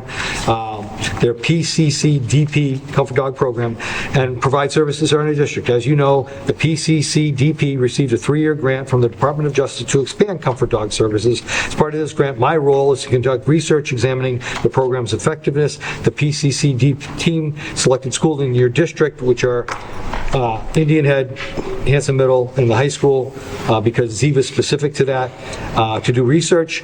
They're looking at adult and student participation. I don't know who yet, because we haven't worked that out, but how the presence of the Comfort Dog affects school climate using the school climate survey administered to students, parents, and school personnel, the effect of the Comfort Dog team on the student focus in specific classrooms, and that's a TBD, as measured by the teacher report, and the effect of the Comfort Dog team in helping students regulate emotions when upset. I've attached the parent opt-in and the student opt-out for your review. I'm very comfortable with this. We've worked with Bridgewater State before. This isn't a survey. This isn't a general. Parents can opt in and opt out. It's regarding the Comfort Dog program that I was part of when we started this with the district attorney's office, to get funding to provide comfort dogs across the South Shore in Plymouth County. Derek is working with Ziva. Kevin still has NOLA over on the other side. They're not necessarily Plymouth County in this program, so it's not Whitman Schools. Plus, with Kevin's promotion, NOLA's really not in the schools as much as we would like NOLA to be in. So this is really focused in on Indian Head, Hanson Middle, and the high school, and I just wanted to give you that FYI that I'm going to move forward with this, unless there's something in the documents that you need me to change with Leslie. It's more cookie cutter than I've seen. So, we good? We good? I just wanted an FYI for you guys to, when something goes out, hey, certain kids are being asked about how NOLA or how Ziva is at the high school, and so forth. Question? How will you determine which kids are asked? So when Leslie and I talk, we'll talk from the adults, and she's going to give me a range of who she wants to speak to. Who's had more contact? Is it a general classroom? Is it through counseling services? Is it through crisis? We're going to work through those details. Maybe the student advisor, Right. too. We could absolutely do that. Quick follow-up, because Is you that your mentioned question? it. There was, okay. Sergeant Harrington in Whitman doesn't provide the comfort dog services to the Whitman-Hanson School District in the town of Whitman.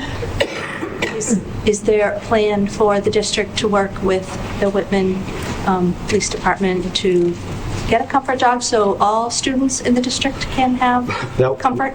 That was the goal before Officer Harrington got a promotion.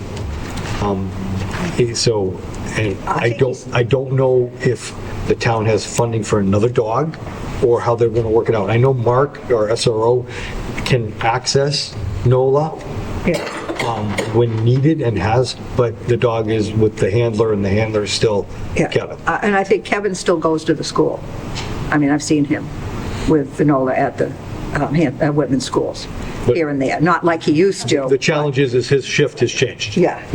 Right, So he's not the SRO like No, and his- Officer Harrington is. Correct, and he's a sergeant. It's different. He works midnights now. So when needed, yes. So that can be an ongoing conversation with chief and deputy chief over there. It's just the cost, and then who would be part of that.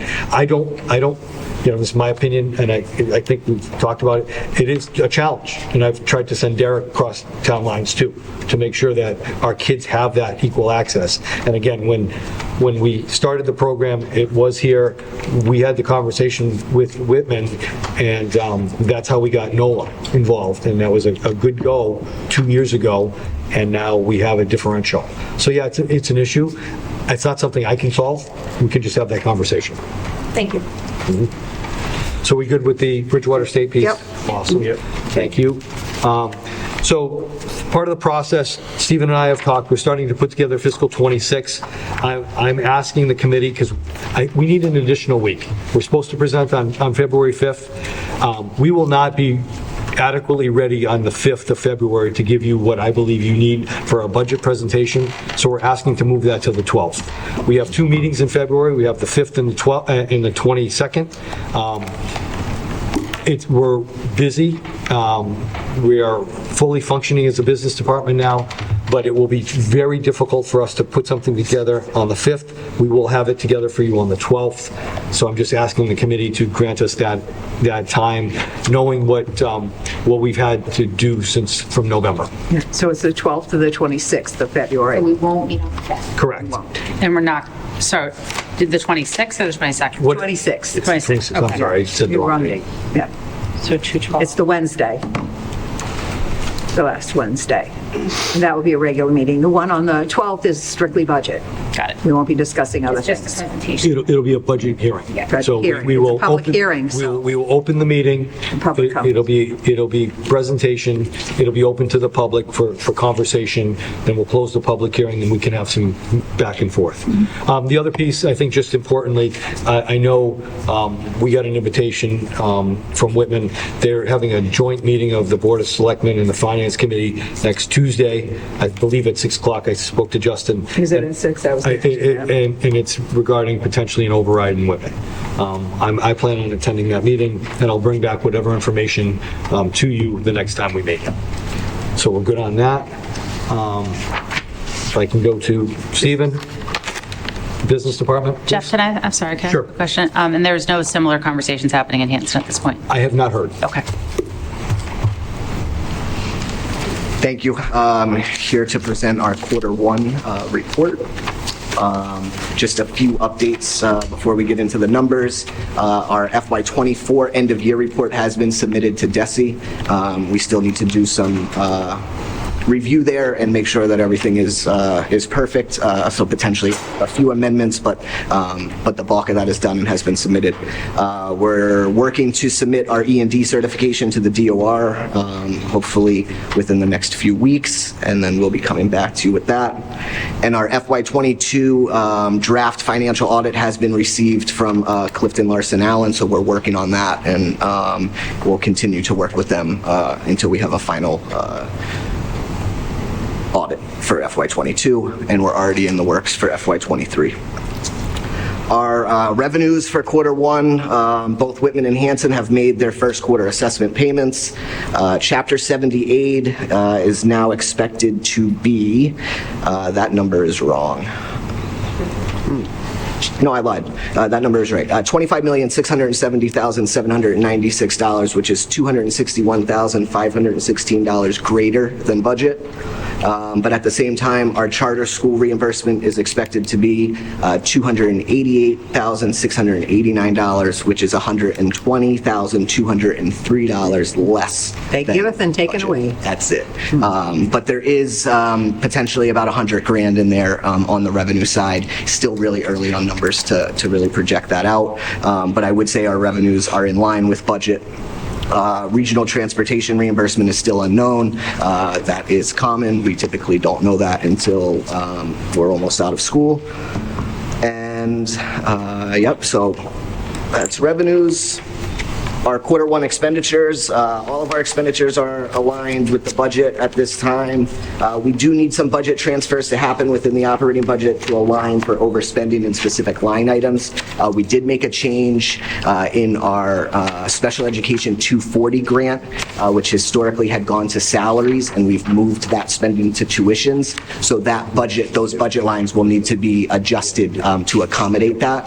And so we will be working on those transfers, and I will bring all of those back to you at a future meeting with those individual lines to be voted upon. Journal entries at the same time will be needed just to move expenses for circuit breaker and revolving accounts. I think we had $2.9 million that was budgeted directly from circuit breaker for the FY25 budget. All of our expenses right now are hitting the operating budget, and so we will need to make some of those transfers off to circuit breaker. And our revolving accounts, sometimes, you know, there's athletic expenses that might hit the operating account that would need to be moved. That's very common to move certain expenses to revolving accounts. I've provided just a breakdown for you of some categories that I selected just to kind of take a 20-page report and give it to you in a snapshot. So you can see debt service, employee benefits, retiree benefits is included in that employee benefits line. Insurance, that's not medical insurance or benefits, that's district insurance, so our actual insurance policies for the district. There's some other categories that are within the budget. Professional development, our salary line, which is the largest. School choice, that's the cost to the district for school choice. Supplies and services, transportation, travel, tuition, utilities, and we talked earlier about charter school. That's the cost right there. $1.4 million is our budget for our charter school assessment. So you can see the year-to-date expended, that's just through September 30th. Any encumbrances that are there, we do not encumber payroll, so the bulk of our expenditures are payroll, and that's why you'll see that large number on the available budget line. I'm working right now on the quarter two report, so at our February meeting, I will be able to present our Q2 report, which is through December. It's almost halfway through the school year. At that point, we can see a really good snapshot of how our spending and what our trends are. I can tell you from right now, it looks good. I've then provided a grants update for you. There's a lot of information here, and the hyperlinks are just to DESE, which will give you a lot more information on all of the grants that the district received in the beginning of this school year. The description there is also just from DESE, so that description doesn't necessarily explain what we are doing with the funds. You don't have to do everything that might be said there. We might just be taking a piece of that for each of the grants. For example, that SPED 240 grant, which is almost $1 million, is totally spent on tuitions. Stephen, do you need us to vote on those? It says something about a vote of acceptance is requested. Yeah, so typically what I would ask is a vote of the entire report when I'm done. When you're done, okay. And then that way, the committee is voting, that they've seen all of the expenditures as well as voting in those grants. Okay. So I've then provided the breakdown, the year-to-date budget report. Again, this is 20 pages. I'm not going to go through it, but it is here for you. This is totally aligned with the budget docs that Mr. Stanbrook had presented at the end of last year, and they tie back out to that sheet.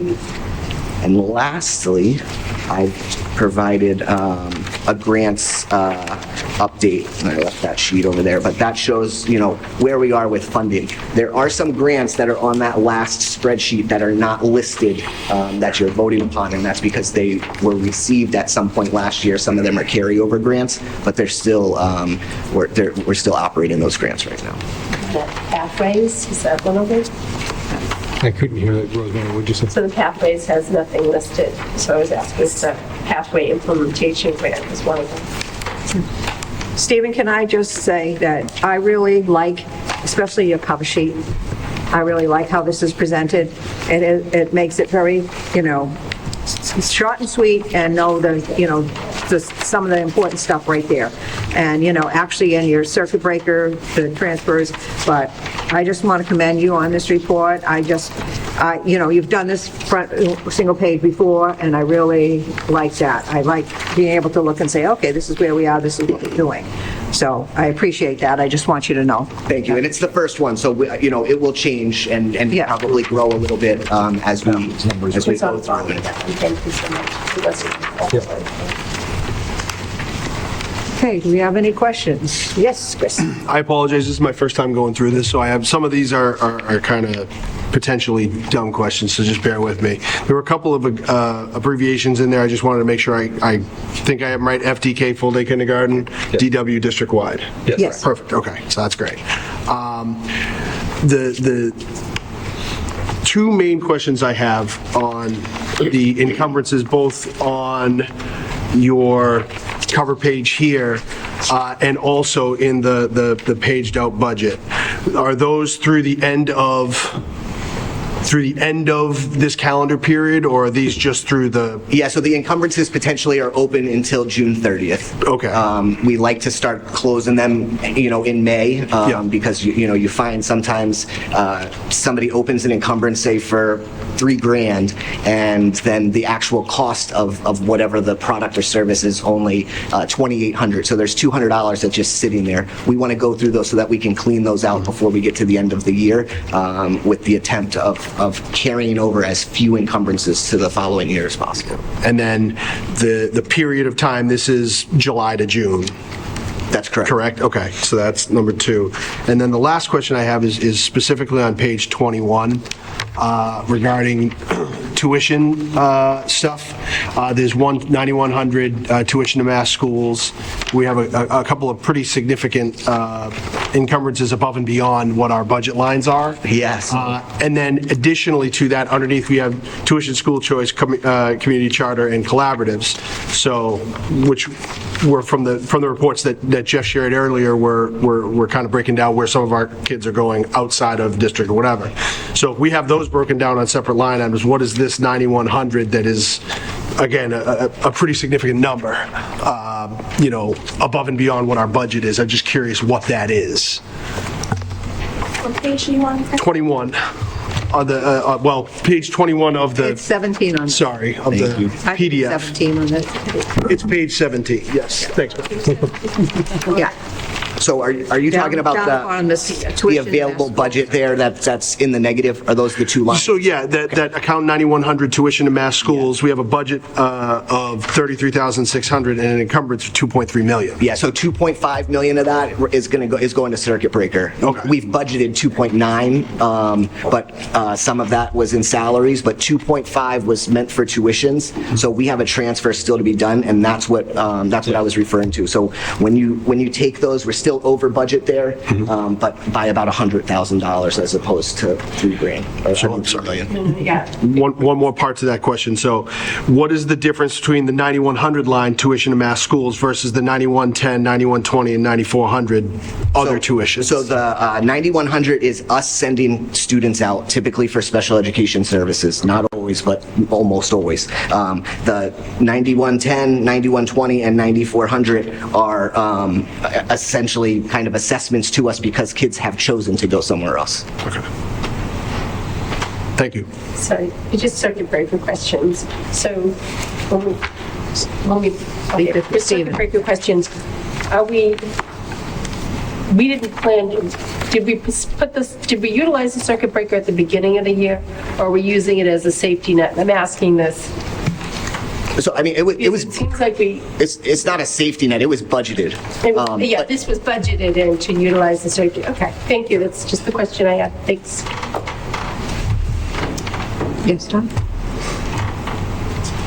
Sorry, I'm referring to, it's good to see you back. Also, and I have like last month's report here. I had notes on, so I have to sort of reference back. Under business and finance, so we have a $50,000 budget line, and I imagine that's to support John Stanbrook doing work in business and finance office. So it's page 2 of the report. So business and finance salaries at the top. And year-to-date expended is $47,000. So just wanted to get an update on the status of the person, that we're paying with that salary line and... It's not a salary line. Okay. Oh, other expense. Okay, so it's the business, that's essentially, so the first two are salaries and then supplies. This other line, the 5600 line, is used for contractual services for the most part. I'd have to pull a detailed report to show exactly what is in that 47,000, but that's the only amount of money that's available that was budgeted to the business office. And so you have Munis, there's softwares, there's tons of things that are charged to the business office. That would be part of that. okay. And then I wanted to double check on our transportation contract. So that's a budget line in here. And I've lost track of the years on where we're at with that bus transportation contract and how that fits into, sorry again, it's page 15 of last month's report. What is it, page 12, John, under this? So our contract will be up Transportation for fiscal 27. The contract will be up for fiscal 27. Fiscal 27. Yes. So we'll be renegotiating next school year as after. So not fiscal 26, fiscal 27. We have one more year on the contract. Okay. Transportation's on page 12. 12, sorry, I'm looking at the last one. Okay.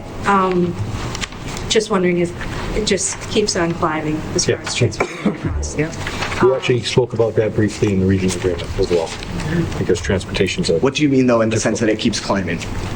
Cost. The cost of it. Well, so like our big yellow bus contract, I mean, we know what, we knew what that was, so that's not climbing. It climbs from year to year, but it's not going to get, like, it's not climbing more than what we knew that it was going to until we go back out to bid. Okay. Our van transportation is a different story. That changes every single day. Yeah, I mean, you just... And then I'm just looking at the other large expense of contracted cleaning services, so SJ services. I tend to recall back in the day, right, we're going to outsource this and we're going to save money prior to Superintendent Simonek. So is there an opportunity to revisit that contract and look at that? And I'm coming from the lens of, right, we need to look at our upcoming budget with the fine-tooth comb and see where we can save money. We're going to be questioned and we're going to be asked, where are you making concessions, right? Or where are you watching every dollar? So what I guess I'll ask point blank, what is our contract with SJ Services? Is it year to year, or is it for a term like the I think we have a 3-year term. And I would challenge too, just, as looking at those numbers, it's still cheaper to outsource than to hire our own employees. It's still cheaper. The answer I want. I don't know Okay. if it's, 50% cheaper than it was in 2013, but it's cheaper. And the benefits we get from that contract are some things that, they supply this and they're our go-to folks. They handle their own hiring and insurance and all that. We don't have to worry about those pieces of that as far as the district. So we have less employees that we're covering. So yeah, I don't know off the top if we were to do a play out with a similar district is what they hire for employees, what the cost differential is. But by outsourcing, it is definitely still less expensive than to have our own employees. Okay. Kara? I had two questions. I'm sorry, Dawn. Wasn't finished. Oh, sorry. Yeah, thank you. There's one other line called non-employee, it looks like insurance, property, and casualty. I'm trying to identify those That would be our insurance. codes. Okay. That's like our property insurance. That's how we insure our buildings. So it's a non-employee insurance. Oh, okay, so it's just a physical buildings insurance. It's 144% over budget? It is. Yep. So that's, The premium went up. It's just like your car insurance probably went up 144% this year too. And I will say that's the breach as well. So our premiums went up substantially after the breach. okay. So We made a claim. At Hanson Middle School, we had Correct. a massive issue at Hanson Middle School with the flood and the tiling in the first floor and the second floor. So as a result, we were labeled as, we used our insurance enough that they were not going to lose money on our insurance, and thus we have a very large new bill to renew. the last question I have is around, actually, a news article I read about another school district.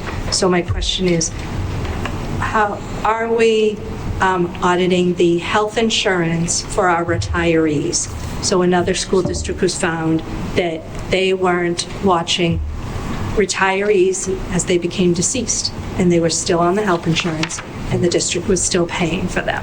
So I'm bringing it forward to just ask, because that's a large budget item also. So if there's a way to, We'll look into that. yeah, not that I want you to come back to the committee and take time, but No, I understand. to understand, is there a process that we are verifying these retirees at some point or another over, throughout the year? I believe the employees still have to contribute to their insurance, correct? That's Retirees' correct. insurance, there's still a premium that we don't cover, it's not 100%.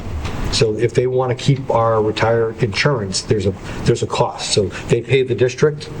Yeah, sometimes if their retirement benefit covers the full cost, then it can come out of their retirement benefit. So the only way that we would be in violation of what you're saying would be if retirement was still paying out on their behalf as well. We are reviewing it though, Okay. I would say weekly. I will also say the HR department also contacts everyone who's retired and receives any type of insurance, and to make sure that they're still happening. As early as this week, we had an issue where one of them passed, one of the people passed, the spot was in, and we had to make whatever those adjustments were. So that is something that's actively taken care of if in the event somebody passes away. Thank you. I think it just speaks to the hard work that our district does on, There's a lot in that addition to goes just on. running a school. Correct. And that's my point. Kara had a question. Yes. So like Chris, this is my first go around with this and in this capacity, and I'm definitely not a finance person. So I just wanted to ask about two line items. My first was on page 12 with the transportation services, the McKinney-Vento line. So I'm just thinking back to our earlier discussion, just is that reflective of an increase in housing insecurity in our population, or is that kind of a typical blip? So I don't know I don't know the comparison to last year. Okay.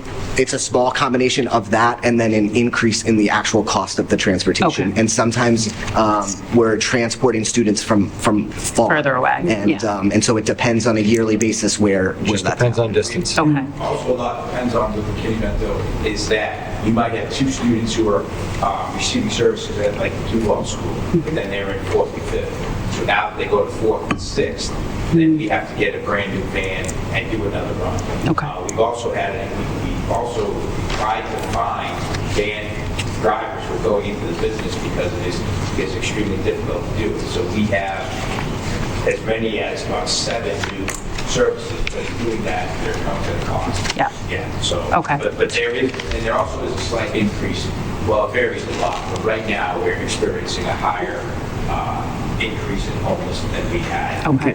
And with that, I just wanted to explain in case new people don't know what McKinney-Vento is. That's transportation of children who are homeless, that they might be homeless in another town, but they belong to us. So they could be in Taunton, and we have to transport them from Taunton to here. So if you didn't know what McKinney-Vento. They can be in Worcester. Because you're living in a home, and still be homeless. Yeah. It's just not residents. You know, it's not, yeah, it's not here. Yeah. And then my other question was on page 13, under the custodial services, so the increase or the over budget line item for facility supplies, is that, again, do we have any indication of, is that just the cost of inflation? Is there something that we've under budgeted for there? It's probably a combination of both. Okay. I'd have to look at it. And that's why I said when we get through December numbers, like I'll have a much better idea because these numbers that are already over here, they're going to continue to climb. And so it's probably a combination of, higher expense, on the products and then a budgeting issue as well. Okay, thank you. Yeah. Okay, we're all set? You clear? Okay. Motion to accept. Okay, so he would like a motion to accept his report. So can I have a motion, please? Motion. A second? Second. Okay, all in favor? Okay, Thank you. unanimous. Thank you. Thank you, Stephen. We're going to be on the record. Yeah, We're going to be on the record. okay. Well, we can both. So, I'll So, butt in. so good news, the FY22 audit is done. It is. It is with spoke to the auditor. She will be here on the 26th 26. to present the FY22 audit and give you an update on when we expect maybe the FY23 audit to be done. She sent the draft to me.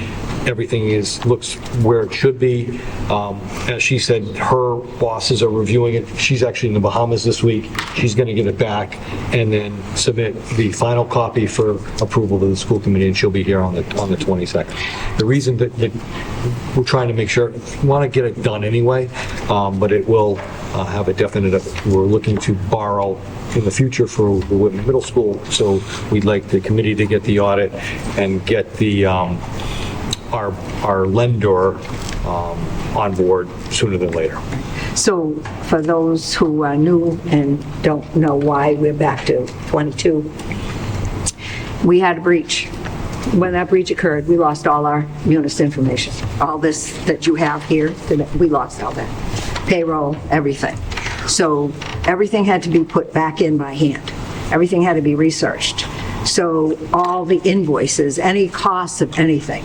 So those were, luckily we did have paper copies because John happened to save all paper copies. They were in a trailer, however. So that's why we have John helping with the 22, because he had to go look and research and find every single thing, put it back in, and that's what the auditors wanted. So we thought it was all done in July, and then the auditors came back with some, I don't want to say, a little bit unusual requests that had been in the past for more information. So he had to keep going and finding this information, but it was all paper. So unlike doing FY 23, 23, that he can just, everything is there. And, it'll flow much easier, be done much quicker, probably within a few months, versus a long time that this took. Almost a year. Yeah, almost a year to do. But very important for our bond rating for the new middle school. So that's why we're pushing the 22. There's a lot of, if you look at municipalities throughout, a lot of them don't have their up-to-date audits. Be surprised. Some of our towns in the local area do not have up-to-date audits. We are So, consistent to have them done at the end of the year. Yeah. This is the. That's what we're hoping for. After this breach mess happened, and- Everything's back into munis and we'll be okay. Yeah, we'll be back. We'll be back, finally. Took us a while, but, yeah. We're legally supposed to do an audit, correct? Is it yearly, or the towns are every other year? So is the regional school, what are we supposed to do, every other year or every year? We've consistently done every year. We just do it. I think that's the law. Like, We just do it We're supposed to every do an audit every year. So I wouldn't downplay that we didn't done it. It's not a small deal, and towns do have it done. Most towns do have their audits done. Check. I mean, I do check, and I do, like, I I'm looked at just, Brockton's yeah, audit, I'm so just saying I that just want the we're right not information. downplaying it, but we want people to understand what happened. That's all. We're just trying to make sure And that. so this is a preliminary audit, but the audit is not quite done yet because it has to be approved. So what's the 22? Is the audit completely done so that we can? So when they give it to me, as I Okay. said, you're going to get it and you're going to be able to see when Jennifer comes and presents the audit. Okay, to you. all right. So we have no access to it right now. No, I don't. Okay, thank you. Steve, Mayflower Municipal, we need a voting representative from the school committee to be on that? No. I'm not sure. Fill me in. I believe we need to vote me. Okay, that's what I thought. I mean, when I saw that, we usually have had the business. Right, so what usually takes place is the business department, the business director, and one of the other people in the business department are voted to go to the meetings where they discuss rates and things like that, and to be a voting member on it. So the last person we had was a woman who was the staff accountant who left mid-year, and then the former one was Stanbrook before that. So the committee needs to just appoint Stephen, and then you could even go with an alternate in the department. I would go with Charlene Guzman, who is our payroll specialist at this point in time, and then so that we have flexibility. If one can't go, the other can go and have voting rights. If not, any person from I can go, Jeff can go, anybody can go. You can only audit a meeting, you don't have the rights to vote. So I would ask that Stephen Marshall and Charlie Guzman are the two representatives for the Mayflower. Municipal voting, right. Okay. So, I'd like to make a motion that we follow George's. Second by Steve. Okay. All in favor? Unanimous. Lucky you. Another thing to go to. Yep, nothing to go to. Chair, I have a question on the audit. Yes. We can go back. I wasn't sure if this agenda item was going to include the audit that the towns have done of the regional school district. Can we have that? So I can give you a little update, unofficial. So I reached out to Mr. King in November. Mr. King is a retired business person who is responsible from the audit firm that I don't remember right now, who did the audit over the summer. We provided all the documents. I said, can I get a copy to kind of look at what's coming? He had sent, I believe, a draft to the towns to look at. He was supposed to present in December in Hanson. I went to that meeting. It was passed over in Hanson. He responded to me after the holiday and said the town of Whitman and the town of Hanson are looking at a joint meeting to review the results at a TBD date. And he also mentioned that two of the schools that I had recommended to be part of the audit, the towns decided to not have them in the audit. So I don't know. So long story short, it's still not available for me to see. And they actually had asked, and I'm looking for the towns to ask me specifically what they're looking for, but it had something to do with the cost of the breach. To the town. But I have not seen it. I have not heard it. If there's a joint meeting, I'm hoping that we're invited to that joint meeting to review where we're at.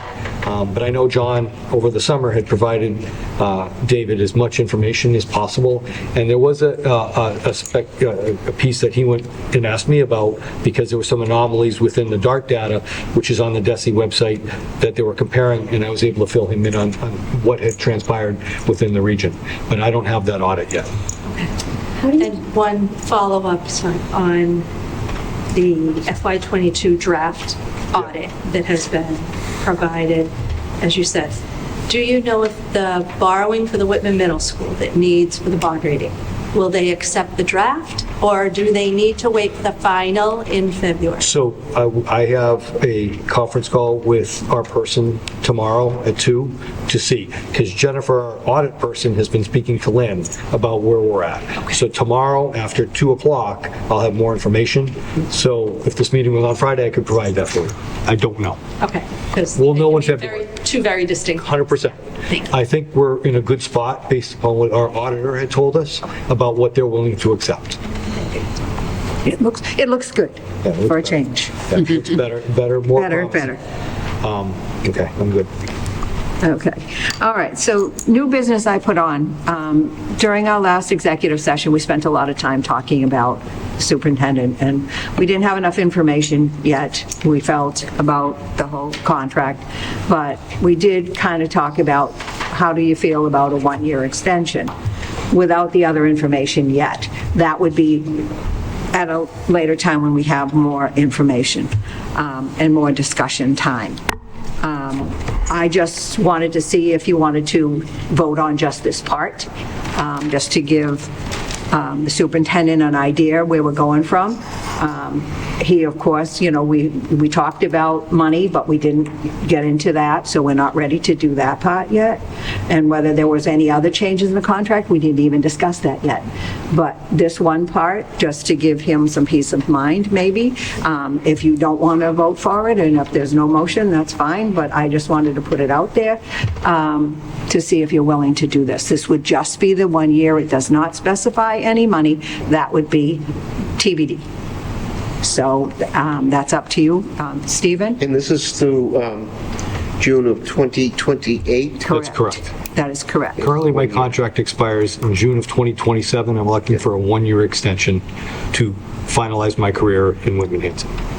I'll motion for the purposes of discussion. Okay, and do we have a second for I'll purpose of second it. We do discussion? 1 year. Glenn is seconding for discussion. Okay, discussion. I don't know why we would break apart the two. Essentially, we're saying, hey, stay an extra year for no money. No. We are, because we don't have a money amount, then the essential amount is zero. And that doesn't give any more confidence to the situation than not voting at all. So it would be the same thing. So it seems breaking these things apart it's inappropriate. It's unorthodox. I've never even seen anything like that done. So it's unorthodox. So maybe we finish getting the information we asked for too. We haven't gotten the information when we did say, hey, with this information, we would be likely, if this was positive, we would be likely to do this. We haven't received any information. So I think that this is really premature. We should probably... Okay. Somebody else? Yes. And so, without talking about executive session, we're looking at this because obviously there's no votes taken in executive, but we all came to an agreement that we certainly want the superintendent on through the opening of the new middle school in Whitman. And that's a predominant piece of why we're talking. I consider a contract, it's a communication piece between both the contractees and the contractors, and I don't think we're doing any harm by saying, yes, we want the superintendent to stay on. And if this is our mechanism to say that, I'm all for this. If we discuss the other pieces when those come up, fine. I don't know how it's worded. I don't know if it needs legal. But however that is, It's not your... that's my opinion. Stop. No, I'm trying to understand what's being said for clarification. He just said he would That's what I like said. to do it. There's no clarification, that's what I said. Somebody else? More discussion? Kara? I'm curious if there's like a compromise here around,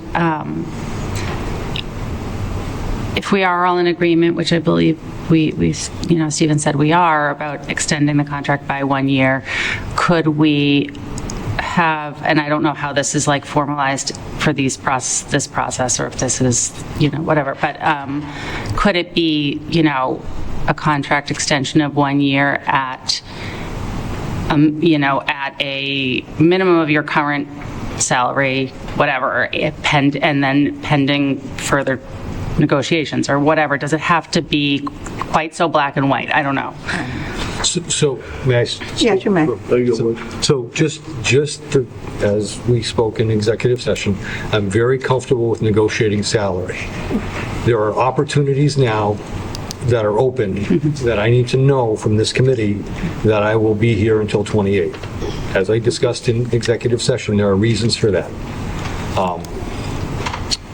I need to solidify myself, and there were opportunities. There were opportunities last week that I bypassed because I had a wink and a nod in executive session. I want to formalize this. I spoke to Beth about this. If the committee decides not to do that, I have to make some decisions. I do want to retire here. I've been here since 2010. I'm committed to be black and red, but I do have to look, and I need the committee's confidence. Officially, I'm okay with the TBD. I know we'll negotiate a contract. I know we'll be able to settle on something. I'm okay with the TBD, but I want an official vote from the committee outside of executive session that you want me here until 2028. I think that's fair. Go ahead. What does this vote bind us to if we do vote yes on this? Are we binded to anything here? Just Not the, financially, just that it's going to be, Without coming to a price or an agreement, we're really not binded to anything. No, it's just that the extension is So here. we're basically voting. That our let's intention is let's move to the money part. Correct. I'm not done. There is past precedent we've had in contracts that go multi-year, and then like years are left off. It says to be TBD, not to be lower than current rate. Right. So we have done that in Whitman-Hanson in the past. Let's add that then. okay, Dawn? We're verbally voting on something here, so there's nothing in writing, which I think is unusual. If there was to be a 1-year extension, if you are asking to rewrite your current contract, then there should be paperwork that should accompany it. And what happened in executive session, people are entitled to change their mind, too, right? And it wasn't a vote Executive either. session with a wink and a nod also was with a request. And I never imagined we'd be sitting here in open session talking about this, because these type of negotiations happen in executive, and they're followed up with the information that was needed to make a decision. And I felt personally that that decision on this in the full ask was having all information together and making one decision with the contract, with the term and fringe benefits and salary.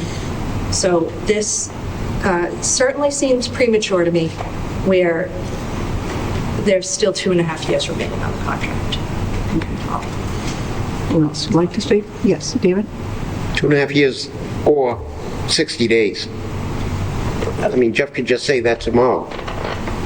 I'm going to Shrewsbury. I'm going to whatever town. Here's my 60-day notice, or 120 days. 120 days. I know. Sorry, I know. I've read Cut it in there. No, that's good.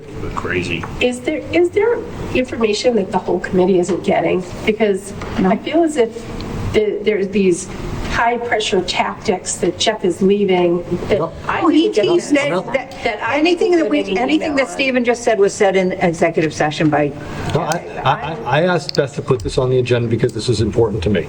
I need to know where the committee stands. And if you choose not to vote it tonight, I know where the committee stands. If you choose to not support it, I know where the committee stands.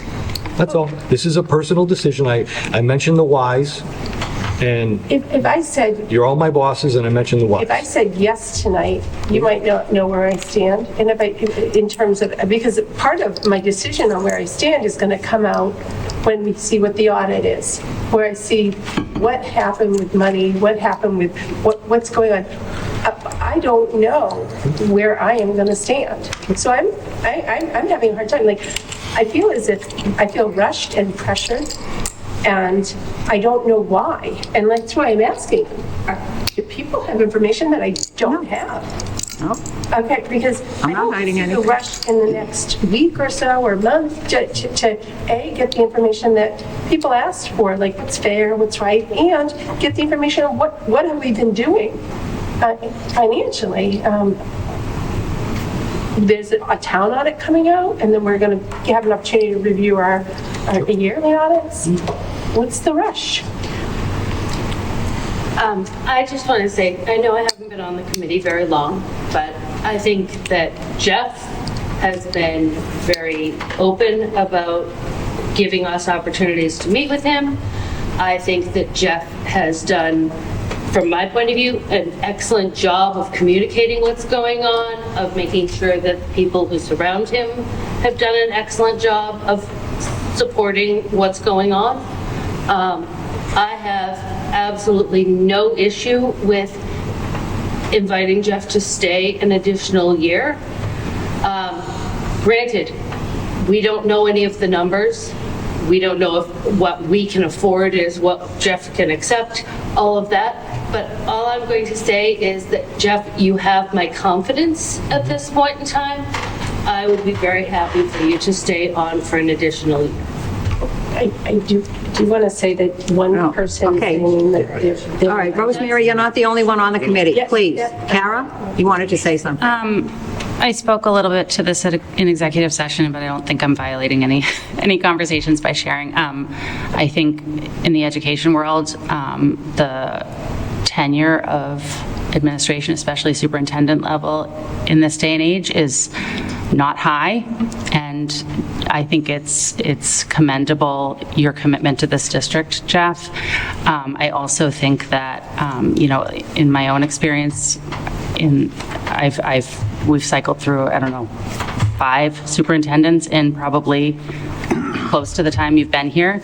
And so I feel I am hearing what people are saying about their concerns about breaking this apart from the financial piece, but I feel very comfortable. I would feel very comfortable today voting on the 1-year extension.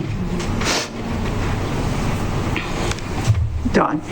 My last question is, why wasn't the information requested in executive session provided? And why wasn't there an executive session tonight to have this conversation? Wasn't it originally an executive session? Yes. Because the reason is we're not negotiating the contract. This is an ask on behalf of the superintendent to have a public discussion on this. So may I ask when we will be able to receive the requested information? We can do in February. Or March, or whenever. Yeah. I'm comfortable with the negotiation piece. Just need to know from my own history and my expectancy of trying to retire and formulate a plan. So that's why I asked to be placed on the agenda. Yeah, and we can have the information by the end of February to do the rest of the contract and take care of that by then. And we might not have all the audit information by then. But, I mean, we can't keep waiting to do the whole contract. I'm not going to wait until every, FY, 23 comes in, FY 24, to do the contract because, first of all, we have, right now, our superintendent not making as much as our assistant or close to. So there's inequity there that we have to take care of at some point. He's happy. George just got raised. I'm just going to give my opinion there. Glenn wants No, to speak. that's fine. I can be disruptive myself. In my opinion, Jeff just wants to know that we have his back tonight. That's exactly what I'm looking for. We know Jeff, and we don't know what we'll get if we don't have him, and he doesn't have to stay. We're crazy not to hold on to him. Like that, that would be the biggest mistake we could make. So let's tell him we have his back tonight. Then from here, we go and talk about money, and we come to a place where we're all comfortable then. Mm-hmm. Tonight, he just wants to know if we want to do it. Mm-hmm. That's it. Do we want to do it or not? Yes or no? That's simple to me. I think one of the things that I think it was brought up in executive session, but running this district is unlike running, I teach in Pembroke, Harry, or in Cohasset. Like, our superintendents have it pretty easy compared to running a regional school district. This is like running a mini city, mini municipality. And I think oftentimes we forget that. And Glenn just said what sort of echoing what Kara said, there are slim pickings in education for people in classrooms and in administrative positions. And we know what we have with Jeff. We hold him accountable. I think that's one of the things that, as a committee, for better or for worse, we absolutely hold him accountable. And I don't think by saying to him, we're going to give you a contract extension for a year, he's going to, we're going to stop holding him accountable and saying, we want this, we want that. I honestly think that, the risk here is for you, Jeff, not necessarily for us. I think you're taking a huge risk. I mean, I support, the 1-year extension. I am in education. I know what is out there for leaders. I think, and I said in executive session, opening a brand new school with a brand new set of leaders could be catastrophic and not be good. And I think that is something that people need to understand. I'm not sure that's going to change anybody's mind, but that's what is coming to me. And I think that in this, as I said, Jeff, you're putting a lot of faith in us. You're the one taking the risk, not us here. Chris? I'm going to echo what a lot of people have said here, so apologize if I sound somewhat repetitive. I think two things can be true at the same time. I share Rosemary and Dawn's discomfort with, we made a request at the last meeting that instead of getting that, we've got this new piece of business without getting any information we had requested the last time. But at the same time, to echo what has previously been said, I think that replacement level talent out there is not exactly commensurate with what we have here. And as somebody who will have I think at that point, 8th grader at the new middle school, I want to make sure that opens properly and as efficiently and as economically as possible. And I think that bringing in somebody brand new to try to get them up to speed, running off of Cliff Notes versions of conversations that have been had in 7,000 meetings is a death sentence. Yep. And so I am somewhat uncomfortable with the way that this has come across, but I also understand that I think some of this is, future planning for Jeff and somewhat out of necessity for us. So while I'll echo a couple different people, I do support a 1-year extension with the caveat that I wish it had been handled slightly differently and maybe more along the timeline that we had discussed and set. Okay. But I think that not going down that road is We didn't really significant. set a time. I was gonna say, there was no timeline. There was no timeline. No, I understand not a timeline, but... And the information that we requested has to do with salary.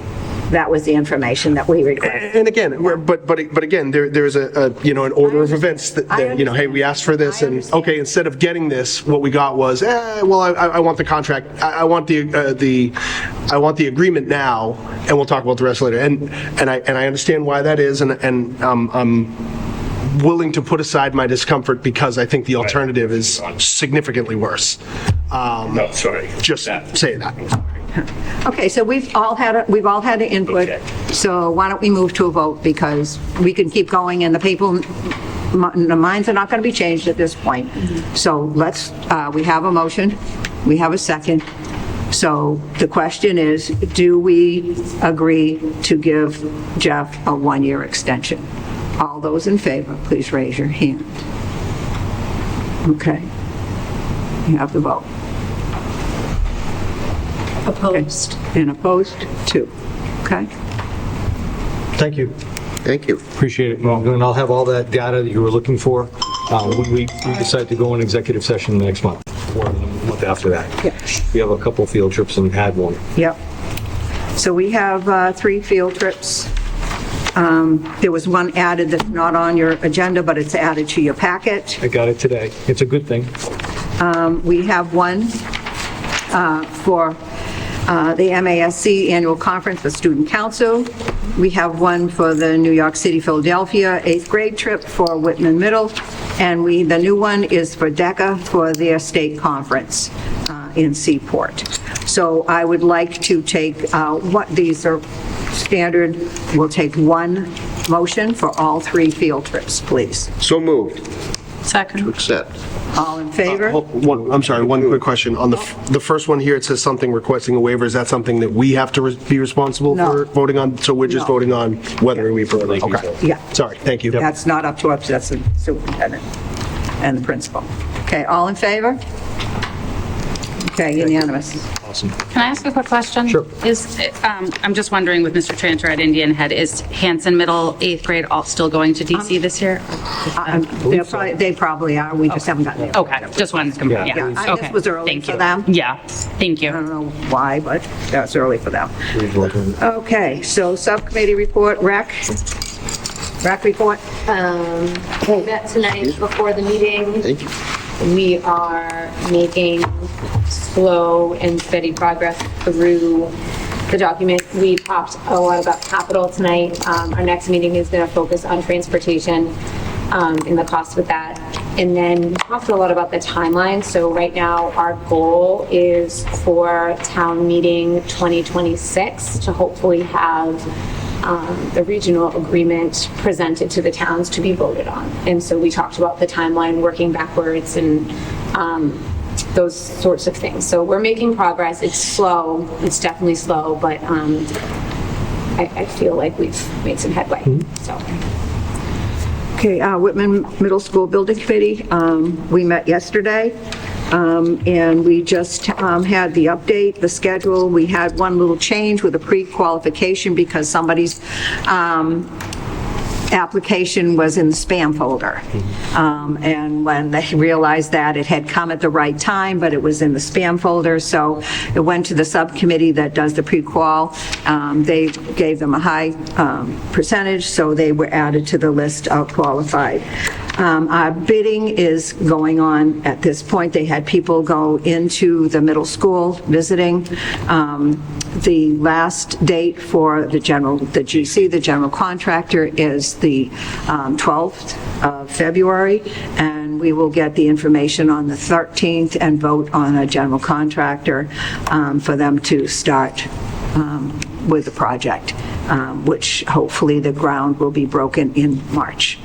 So that's where we were. It was a short meeting. Our next meeting, like I said, is the 13th to vote on. We don't open the envelopes and do that for the lowest bid type thing. It's all done electronically now, and it's done by our project management team.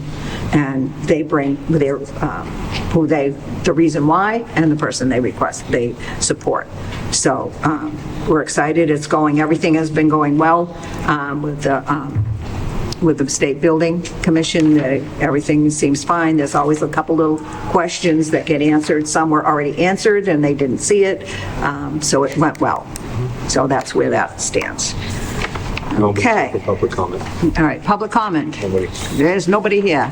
Okay. Madam Chair, one question on subcommittee Yeah. reports. There was a motion at the last meeting for the policy subcommittee to review the policy. Is there a plan for them? Oh, I don't know. I'm not on policy. I think I am. Yeah, I think. I don't really know how that happens. Yeah, because we said that the policy committee will only meet when there needs to be a policy Yeah. checked on. And we did say there was a policy that needed to be checked on.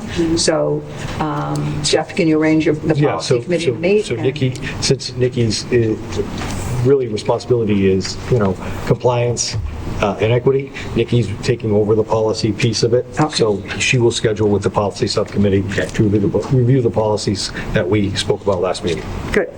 Okay, she's not here today, unfortunately. Steph? I'm just curious. I know I had asked kind of informally if there was some sort of like a information packet that could be put together for new school committee members. A list of the different subcommittees would be a really nice addition to that. I have have no idea what subcommittees exist, what Yeah, openings. we are usually do available. that, after the election and stuff. We have the whole list and what the duties are usually, because that's when it changes every year.